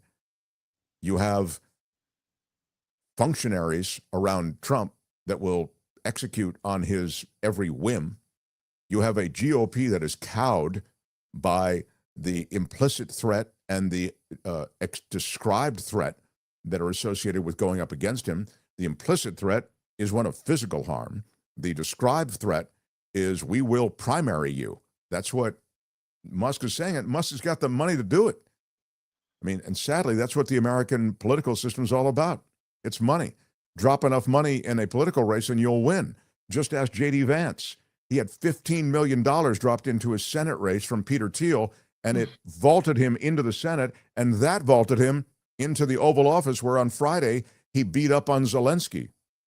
So I think there are limits to what you can do, I guess. You could say the contingency plan is written into the Constitution. There's an article that allows the removal of a president for mental defect, right? There's impeachment. We have a contingency plan. Do we want to use them? Do we have the wherewithal to use them? How bad does it have to get for contingency plans to be our backup? I see a Project 2025 tracker in the chat, says Dennis Fahey. Thank you for the $10 super chat. This is great, he says. It's worth it. I haven't seen it, but I will look. Tracking Project 2025 is pretty easy. All you have to do is read what this administration is doing or watch what this administration is doing. They are following that book, that Project 2025 900-page tome, almost to the letter. Do you think he's trying to manipulate the markets to make more money? Do I? Yes, Amy B. I mean, I think the whole crypto thing is absolutely a payoff. There's no other explanation for it. It is a total steal.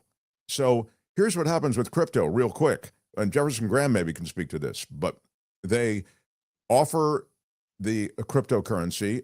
Trump now has his own platform where you can buy and sell that currency. So they take a percentage of whatever is spent on that platform for that transaction, and that goes to Trump.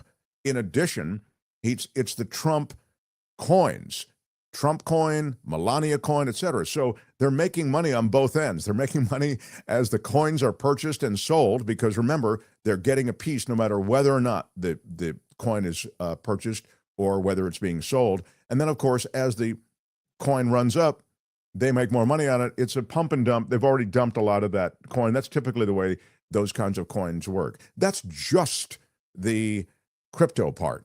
I think that there's all kinds of insider information that they're trading on now in a more aggressive way than we've ever seen in Washington. It was always a place that was ripe with these questions as to what lawmakers knew how they traded on that knowledge. I think this is taking it and supercharging it. We're seeing a kind of insider corruption that we've literally never seen before in Washington. Adrian Foster, Mark, I love it when you have David Cay Johnston on. I was waiting for you to chat with him when you were abruptly caught off. I'm sorry, I can't see. Let me just at KGO. She's saying I was waiting for the David Cay Johnston interview when the axe fell at KGO. Oh yeah. Is that right? Was David scheduled that day? It would make sense. Was it? Must have been a Tuesday. Didn't we used to have him on Tuesdays, or was it a different day? I forget what day it was. If it was the same day or not. But that's wild that you recall that, because I didn't remember that he was on deck.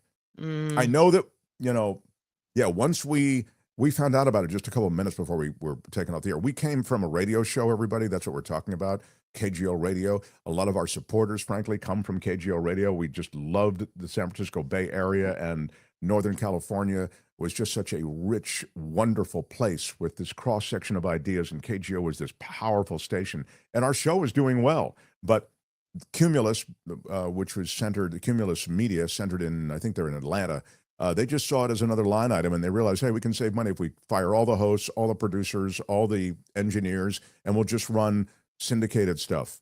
And I mean, I get it. From a business standpoint, might have made sense, but it was a real loss of the conversation. So that's what we're talking about when they say, KGO went off the air. And Randy's saying, I think KGO went off the air on a Thursday. I think it might have been a Thursday. Johnston came in on Thursday, so that might be right. I don't think Tuesday was the same day, but it might have been. I don't recall. Anyway. Speaking of San Francisco radio, so there were two major talk stations, the conservative-leaning KSFO and the kind of middle-of-the-road, more liberal-leaning KGO, which had a variety of different talk show hosts depending on the time of day. And we know what happened to KGO. Recently, they moved the conservative station KSFO to KGO, and they killed the KGO call letters. And I understand yesterday or the day before, Cumulus, the station that owned it, actually went dark on the frequency that used to host KSFO, 560 AM here in the Bay Area. They killed it. They could have put something else on there. They could have simulcast what they were doing on KGO or a sports station, KNBR. They could have done a lot of different things, but they just, I guess, didn't do anything at all. And so it's dead. The whole frequency's dead. Well, I don't KSFO, a legendary station. Maybe it's legendary, but they turned it into a right-wing blowtorch. And honestly, this is another one of those business decisions that they made. It was cheaper for them just to turn the signal off than simulcast it, have to pay an engineer to check on it, renew the license, whatever it is. It's like, we don't need it anymore. We run everything we were going to run on KSFO. We run it on the old KGO, which is now, I don't know what the call letters are now. But again, these are times when radio is going away, the digital medium, which is what we're on now, this is the ascendant medium. And Jefferson Graham can even talk about this. And, the reality is that radio stations, particularly on the AM dial, are struggling to stay on. So, for them, it was just easier to click off KSFO rather than maintain it. So anyway, I mentioned him a couple of times. Let me get Jefferson on, then we're going to get to some news and commentary. So without further delay, I want to thank everybody for joining us. I did want to say one thing. This is very important. I mentioned Patreon and PayPal. If you're going to be one of our Patreon subscribers, and I really do appreciate Patreon supporters, I probably should say, the support through Patreon is great, and the support through PayPal is great. But Patreon, if you go through the Apple store, if you get the Patreon app, Apple does 30% of the money. So if you're trying to support anything, forget about our show. There are other Patreon stuff going on as well. But certainly, as far as we're concerned with, you making a sincere contribution to our show every month, and all of a sudden, Apple taking a big chunk of it. So Patreon takes a bit of a chunk, and then Apple takes a bit of a chunk, and then by the time it gets to us, there are a lot of chunks taken out. So go through the web, go through themarkthompsonshow.com, click on Patreon that way, or PayPal, but in the case of Patreon, and then make your contribution and sign up as a supporter that way. Don't go through the Patreon app. Forget about the Patreon app. That only costs those various entities you're trying to support, it only costs them an extra 30%. As you can see, that's a big number. So again, as far as we're concerned, find us, themarkthompsonshow.com, themarkthompsonshow.com, or go to patreon.com/The Mark Thompson Show. You'll find us and contribute that way. I don't know if Jefferson even knew that, but I'm guessing he did. And now, without The Mark Thompson Show. What's next? Musk, what does it say? Amy B. What's next? Musk and Trump taking a chunk? Yeah, my God. Who knows? This guy was a great, his dad was a great force in the Bay Area, talking about Jerry Graham. I loved his dad. I love Jeff almost as much. Not quite, though, I'll be honest with you, but he joins us regularly. The longtime tech writer at USA Today. Now he is on his own, and he's got Photo Walks TV on YouTube. Here he is, Jefferson Graham. Hello. Hello. Hi. You got Jeff, a new set. You have a new set, Mark. we just lit it up a little differently, but it does look better, don't you think? I like it. Yeah. Of course, I'm a big fan of the bowling pin. The bowling pin is from the last bowling alley, the one that they closed down the bowling alley, and I said, can I have a pin? And they said yes, and so that is from, the bowling alley was in Burbank, California. It was closed. I'm in Long Beach, California today, working on an edit with a friend of mine, so I'm in his backyard. That's why I look a little I love it. It's very nice. Looks like a little bamboo or something there behind you. So start me with this Patreon thing. You knew about that, right? They take the Apple 30%, store. 30%. Yeah. 30%. And that same thing with Spotify. Spotify hates anybody who goes through the App Store. And I hope you can hear me. There's a plane that just flew over. Yeah, this is very well conceived. I know when you're doing your Photo Walks TV, when you're doing Photo Walks TV, you don't. I notice all the sound and everything is really clean. Yeah. But when you're doing us, you just set up in your friend's backyard, and it's interesting. I know where I rate now. I know where I rate. Sorry about this, but when I plug the mic in with StreamYard, it doesn't work. So there. I see. Okay. Anyway, 30%. Apple takes 30% on anything that goes through the App Store. So if you go through Patreon and you want to support Mark, not a good idea. Definitely go to the web. It's the same thing like when you go to a store and they say, hey, if you don't pay with a credit card, we'll charge you less. Right. There, thank you. It is the same thing. Joan H., thank you for that. Appreciate that super sticker. Apple snaps up 30% of Patreon proceeds. And Wes asks, does the Patreon Android app do the same? Yes, I believe it's the app at all. If you're using the Patreon app, then Patreon is grabbing, the host. Google and Apple. Google and Apple are grabbing 30%. So go through the web. You want to go through the web. Now, Tariffs. Tariffs. Talk to me about how tariffs will figure into the world of tech. If you want to buy anything, I'd buy it now. I wouldn't wait, because prices are going to go up on things that are made in China, made in Mexico. I don't think we buy any tech products that are made in Canada. But the iPhones are made in China, even if Apple says they're not. They are. They're assembled in China, they're dreamed up in California. You're looking at $50 to $100 extra on future models. That's what I think. And on laptops, more expensive things will be even bigger. Now, will the companies absorb the prices? I don't know. I think they're going to pass them on to the consumer. I just do. So I would buy stuff now rather than waiting. So this is disturbing because it looks like, this sort of jacking up of so many things. And as you say, a lot of tech comes with Chinese components or with Chinese assembly or, the world is just a different place where a product may go across borders several times before it actually ends up with us, right? Yeah. Every tech product that you buy is manufactured in China, in Shenzhen, China. Whether that be the Ring camera, whether that be the Echo speaker, whether that be the iPhone, you name it, it is pretty much made there. And the reason is things are cheaper, and they have the employees who are willing to work those awful hours and mind-numbing whatever, to be able to put them together. They've asked Tim Cook couldn't you make them here, and he says no, because they just don't have the employees to make them here. I believe that Trump's whole game plan is, if he makes it so onerous and so hard that all the companies will open up factories in the United States and everything will go back to the way it was in the 50s, and Michigan will be the car capital of the world, et cetera, et cetera. Yeah. Used car prices about to spike too, says CC Ryder. This just on the Patreon thing, I want to be clear. If we went through YouTube, is Patreon okay? I don't know. Oh, yeah, then it is. Yes, you're right. If you went through the link underneath our video, yes, it's okay.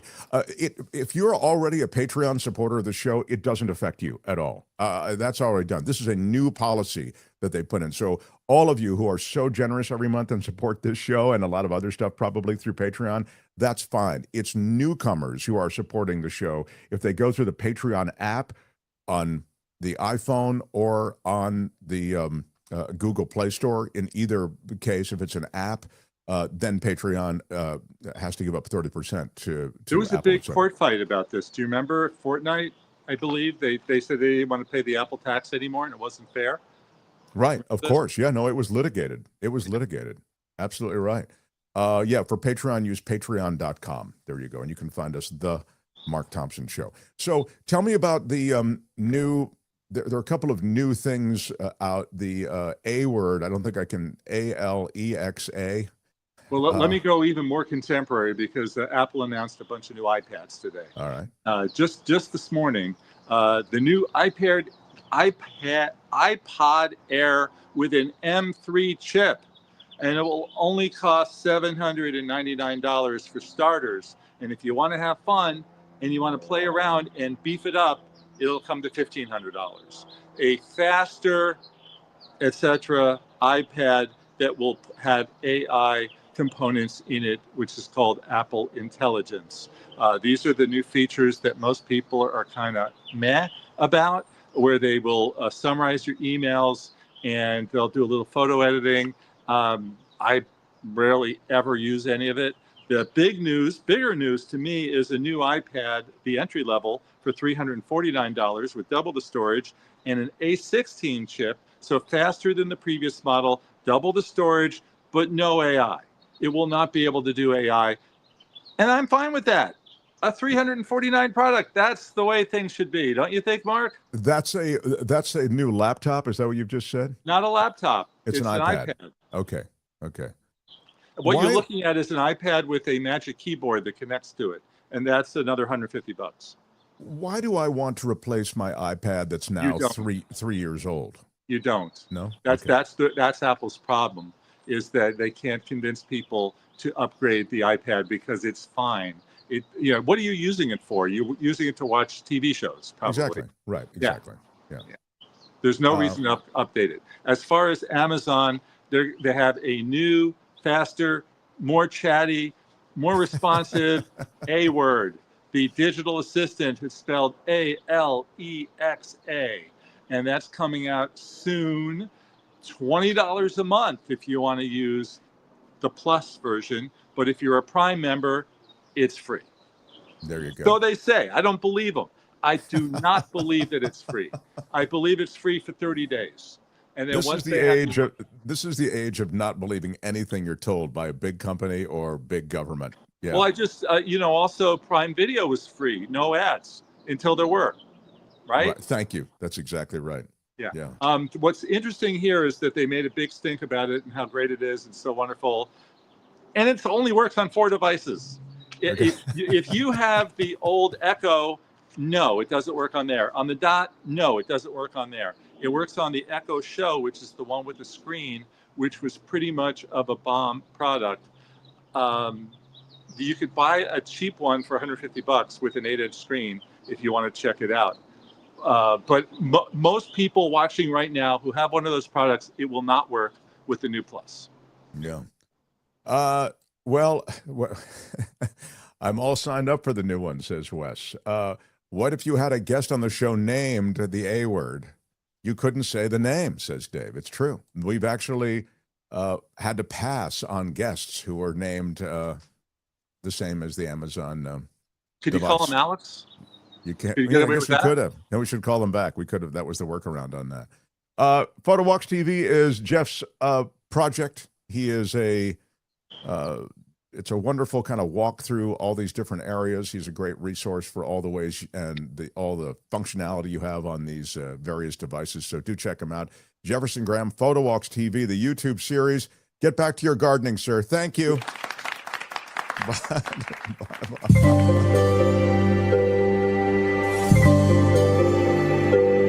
The Mark Thompson Show.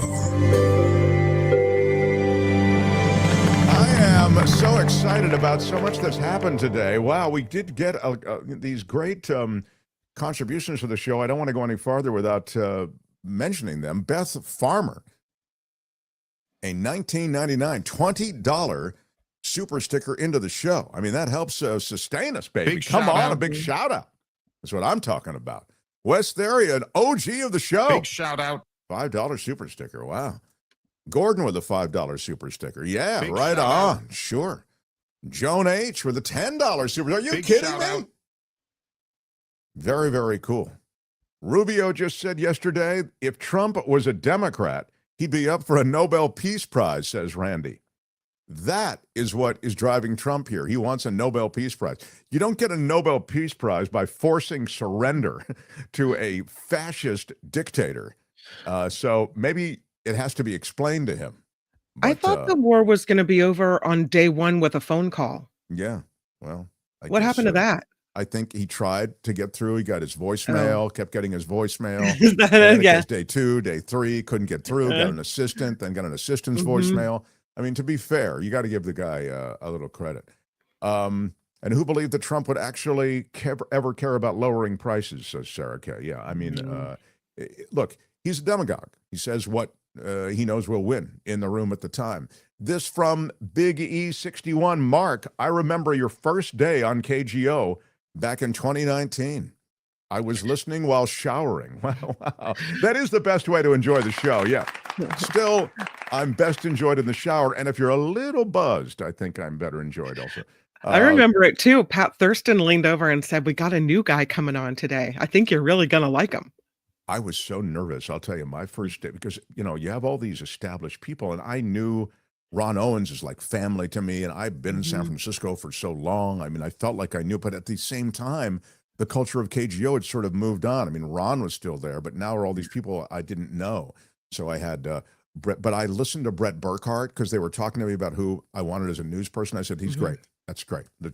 I've never been given anybody through the KGO process that I didn't really find really cool to work with. So it was great. Like when Brett left and I got you, you moved into that role. It was great. I mean, and look at how great it's been. I mean, until we're still together. So, but I remember that first day also. I was a bit nervous. I really was. So, but then, and of course, I just loved Pat. I mean, Pat was, and I still love her. We'll have to get her on soon. So anyway, these are all memories of the radio station from which we've come. Now we've grown up, and we're very excited. I'm still in Los Angeles. I'll be on the radio today on KFI Radio, and I think I'm doing Friday as well. Friday, I'll do the first hour here, and then Kim will do the second hour with Michael. And anyway, so that's the way it's all worked out. I don't really understand this comment. Do you think this person might be altered mental status or something? Unlike Mike Lamb says, unlike Obama, Trump has not ordered a coup against the people running Western Ukraine. So it's likely that he's referring to the fact that there was this is a complicated narrative, so I'm just going to kind of give you the summary. There was an election in Ukraine. Right. I mean, this is maybe what he's saying. And the elected president of Ukraine appeared to be a Russian functionary. It was not a legitimate election, is what was alleged. And this guy was put in there to essentially politically move Ukraine back to Russia or closer to Russia, because there were leanings in Ukraine toward the West. So that was the concern. There was a revolt, the Velvet Revolution, where there were actually, I think, 4 people killed in the square there in Kyiv. And ultimately, that president to whom I've referred was driven out because, again, he was seen as a Russian a placement within the Ukrainian political system. They had another election, and that's how they ended up with Zelensky. So you can say, okay, and this is maybe what he was saying, that the West was behind overthrowing an elected official in Ukraine, elected president, fairly elected, because they didn't like the outcome. And then they installed their own guy through that election. Now, let me say, the West is guilty of a lot of stuff. You can go back to the installation of the Shah in Iran. I mean, there was a democratically elected Iranian leader, Mossadegh, and we got rid of Mossadegh and we put in our Shah. I mean, so it's not as though the U.S. and the West doesn't do stuff like that. But I would suggest to you in Ukraine, it's not a fair comparison. It's not a parallel. And there are many writings on this, and there are also a couple of great documentaries. And I suggest that you read them or watch them before you somehow suggest that, oh, this is what Obama did and Trump's doing the same thing Obama did. This is absolutely not analogous in any way. I mean, this has been a bloody, brutal war. These people in Ukraine don't want the fascistic, authoritarian, freedomless world that Putin represents. And that's why they are fighting. They're fighting for Ukraine to be independent. And, you know, when the wall came down in Berlin, I mean, there weren't people running to the east, to East Berlin, to the communist regime, to the authoritarians. No, they were running from. I mean, as they flew planes and found all these ways to get over that wall, they were only going one way. They were going from the east to the west. People want to be free. Yeah. And the idea somehow that you could equate in any way what's happening now with Trump giving Ukraine, serving up Ukraine on a silver platter to Russia, you could equate it with anything that's happened in recent history, the Obama administration, et cetera. Sorry, don't see it. Total disconnect. I will get to Kim's news. Do you want to do it or no, we don't have time? I could do the highlights. Highlights of Kim's news, and then we'll say goodbye. All right.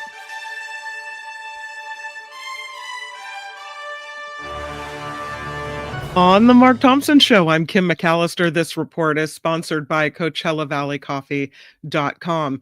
As mentioned earlier several times, especially with Michael Hiltzik, stocks are all over the place today as Mexico and Canada launch retaliatory tariffs against the United States. Trump promising to be honest with the American people when he delivers his joint address to Congress tonight. Trump posting, "The night will be big. He will tell it like it is." The White House says the address will be must-see TV. The White House adds his speech will focus on his record so far, the economy, border security, his plan for global peace. White House Press Secretary Caroline Leavitt says the theme is renewal of the American dream. Axios reports some Democrats are planning to protest, perhaps even disrupt the speech. Vice President Vance insists a deal between Ukraine and Russia can still be reached, but he says it depends on the Ukrainians being able to negotiate in good faith. Comments come after Trump ordered the pause of all military aid to Ukraine yesterday. Of course, Trump has been continuously critical of Ukrainian President Zelensky in recent weeks, including that big confrontation in the Oval. Trump threatening to cut federal funding for schools that allow what he calls illegal protests. In a post on Truth Social this morning, Trump also said agitators will be imprisoned or permanently sent back to the country from which they came. He also proclaimed there should be no masks worn at protests. So what is it? No protests or no masks at protests? I don't know. The Trump threat coming after a group of pro-Palestinian students staged a protest at New York's Barnard College last week. House GOP members are reportedly being urged to stop holding in-person town hall events. Multiple reports say National Republican Congressional Committee Chair Richard Hudson told members Democratic activists are hijacking town halls. Massachusetts authorities working to solve an arson case at a Tesla charging station. Somebody lit the Tesla chargers on fire. Look at that. The fire happened early Monday at a charging station in Littleton, Massachusetts. A reward for up to $5,000 is being offered for information to help solve this case. Tesla CEO Elon Musk, of course, the target of nationwide protests outside company showrooms because of his role in the Trump administration's actions to cut federal spending. Got to say that I love the protests. I hate this. You don't set fire to crap, man. That's not what we do. I'm sorry. It's just it's a bogus way to go. And we've also seen threats made against Teslas, right? People are saying if we see a Tesla, we'll damage it. And now we have the Tesla chargers on fire. Became the Antichrist like an hour ago. Okay, so give us a chance to recalibrate. Tesla owners and for the nation to digest this. I mean, these guys went from zero to fascists in just 5 weeks. So it takes some time, but this is never acceptable. This setting fire to stuff, I'm just not about it, man. Not cool. This year's Mardi Gras under threat of tornadoes. Forecasters say thunderstorms will reach Louisiana and Mississippi this afternoon. Some parades in the Big Easy have already been canceled. The deadly measles outbreak in Texas affecting many children, with nearly 1 in 3 patients being under the age of 4. And doctors say those who do survive measles might be in for a lifetime of health problems. Dr. Sapna Singh, chief medical officer at Texas Children's Hospital, says her worst fear is this rare brain disorder that develops years after a measles infection. And she says she agrees with President Trump's health secretary, Robert F. Kennedy Jr., who wrote in an op-ed that vaccines can protect kids and contribute to herd immunity. That seems like an about face, but when faced with a crisis, an effort has been launched aimed at a possible recall of Los Angeles Mayor Karen Bass. The paperwork now filed with the Los Angeles Ethics Committee, reportedly looking to form a fundraising committee to recall Bass. Los Angeles Times reporting the effort appears to be spearheaded by Republicans. Bass's political strategist calls it nothing more than another extreme right-wing political stunt designed to divide Los Angeles when we need to move forward. But Bass has been under heavy criticism for her absence at the start of the deadly Palisades and Eaton wildfires. They're playing the blame game now in Los Angeles. Mayor Bass is doing that. I don't see how she survives this.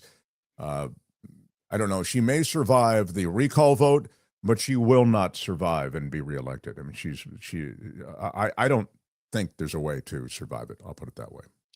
Governor Gavin Newsom telling state employees be back in the office 4 days a week now. Newsom announcing Monday he's ordering all those who work for the state to return to the office at least 4 days a week beginning on July 1st. He's doing it, he says, to strengthen the state's emergency and disaster response and address employment needs.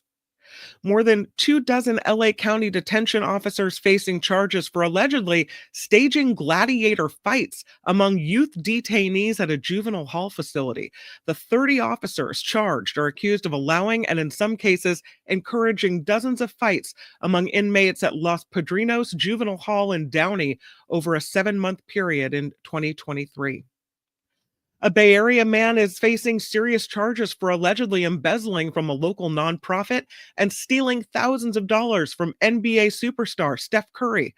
Solomon Howard worked as the head of the nonprofit East Oakland Boxing Association. He's accused of tax evasion, mail fraud, and prosecutors say he managed to pilfer $100,000 from that organization. He's accused of pocketing a charitable donation check that Steph Curry and his wife Aisha had donated to that association. And lastly, Delta is offering more travelers the chance to enjoy Shake Shack in the sky. In case you can't get enough fat food down below, you can now dine on it in the sky as well. The airline expanding its offering for the burger chain's Shake Shack cheeseburger to more flights. First-class passengers traveling more than 900 miles out of Atlanta, Los Angeles, New York's LaGuardia, and Seattle can now order one of the burgers for lunch or dinner. Wow. Delta first started offering Shake Shack burgers on flights out of Boston in December. Get your Shake Shack on your plane. Not bad. I'll stick to Coachella Valley Coffee. This report sponsored by CoachellaValleyCoffee.com. I've got my tea. Mark's got his coffee. Yeah. It is the best. The I very, do love very my best. coffee. It is true. know, I'm someone really. who is. I had to cut back, and then I've kind of fallen back into drinking a lot of it. You could do the half calf. Yeah, I guess. I don't know. I had a Can't whole help pot yourself. earlier, so that's why Oh. I'm feeling it. I was feeling High it. energy and show. You kind of needed it to get through this one. The crash was real, though. I'll tell you. CoachellaValleyCoffee.com and kick around on the website. If you find anything you like and you get to the checkout cart, in the code box, enter MARKT, M-A-R-K-T at checkout. You get our exclusive 10% off. Your order arrives a couple days later, and it's always an exciting time when that happens. It is an exciting time. I agree. Yep. CoachellaValleyCoffee.com. Mark T at checkout for 10% off. The Mark Thompson Show. Well, you know, I'd like to stay. I'd like to stay. I really would. But you have places to be. Kim has the after party, a live show that's going down. Subscribe. I see some people who thank you to Ray Renati. Ray Renati says it all with a $5 super chat. What up, Ray? Thank you for helping us out on the show, Ray. Appreciate that. Go, Mark, he says. Yeah. Carly disagrees with me on setting fire to the Tesla thing. Wow. It's a tough crowd, man. Hard disagree, Carly says. Massachusetts tosses tea in the harbor. Yeah, so why not? Well, yeah, that was kind of a different time. I don't know that, anyway. All right. I will. At least they didn't storm the Capitol. I'm Sheriff Stevens for the Mark Thompson Show. Okay. Bye-bye. Thank you all. We're out of time. Out of Yes. time. Bye-bye. After Party Live's going down now. Tomorrow, the doctor comes in. We talk about measles and more. Until then, bye-bye.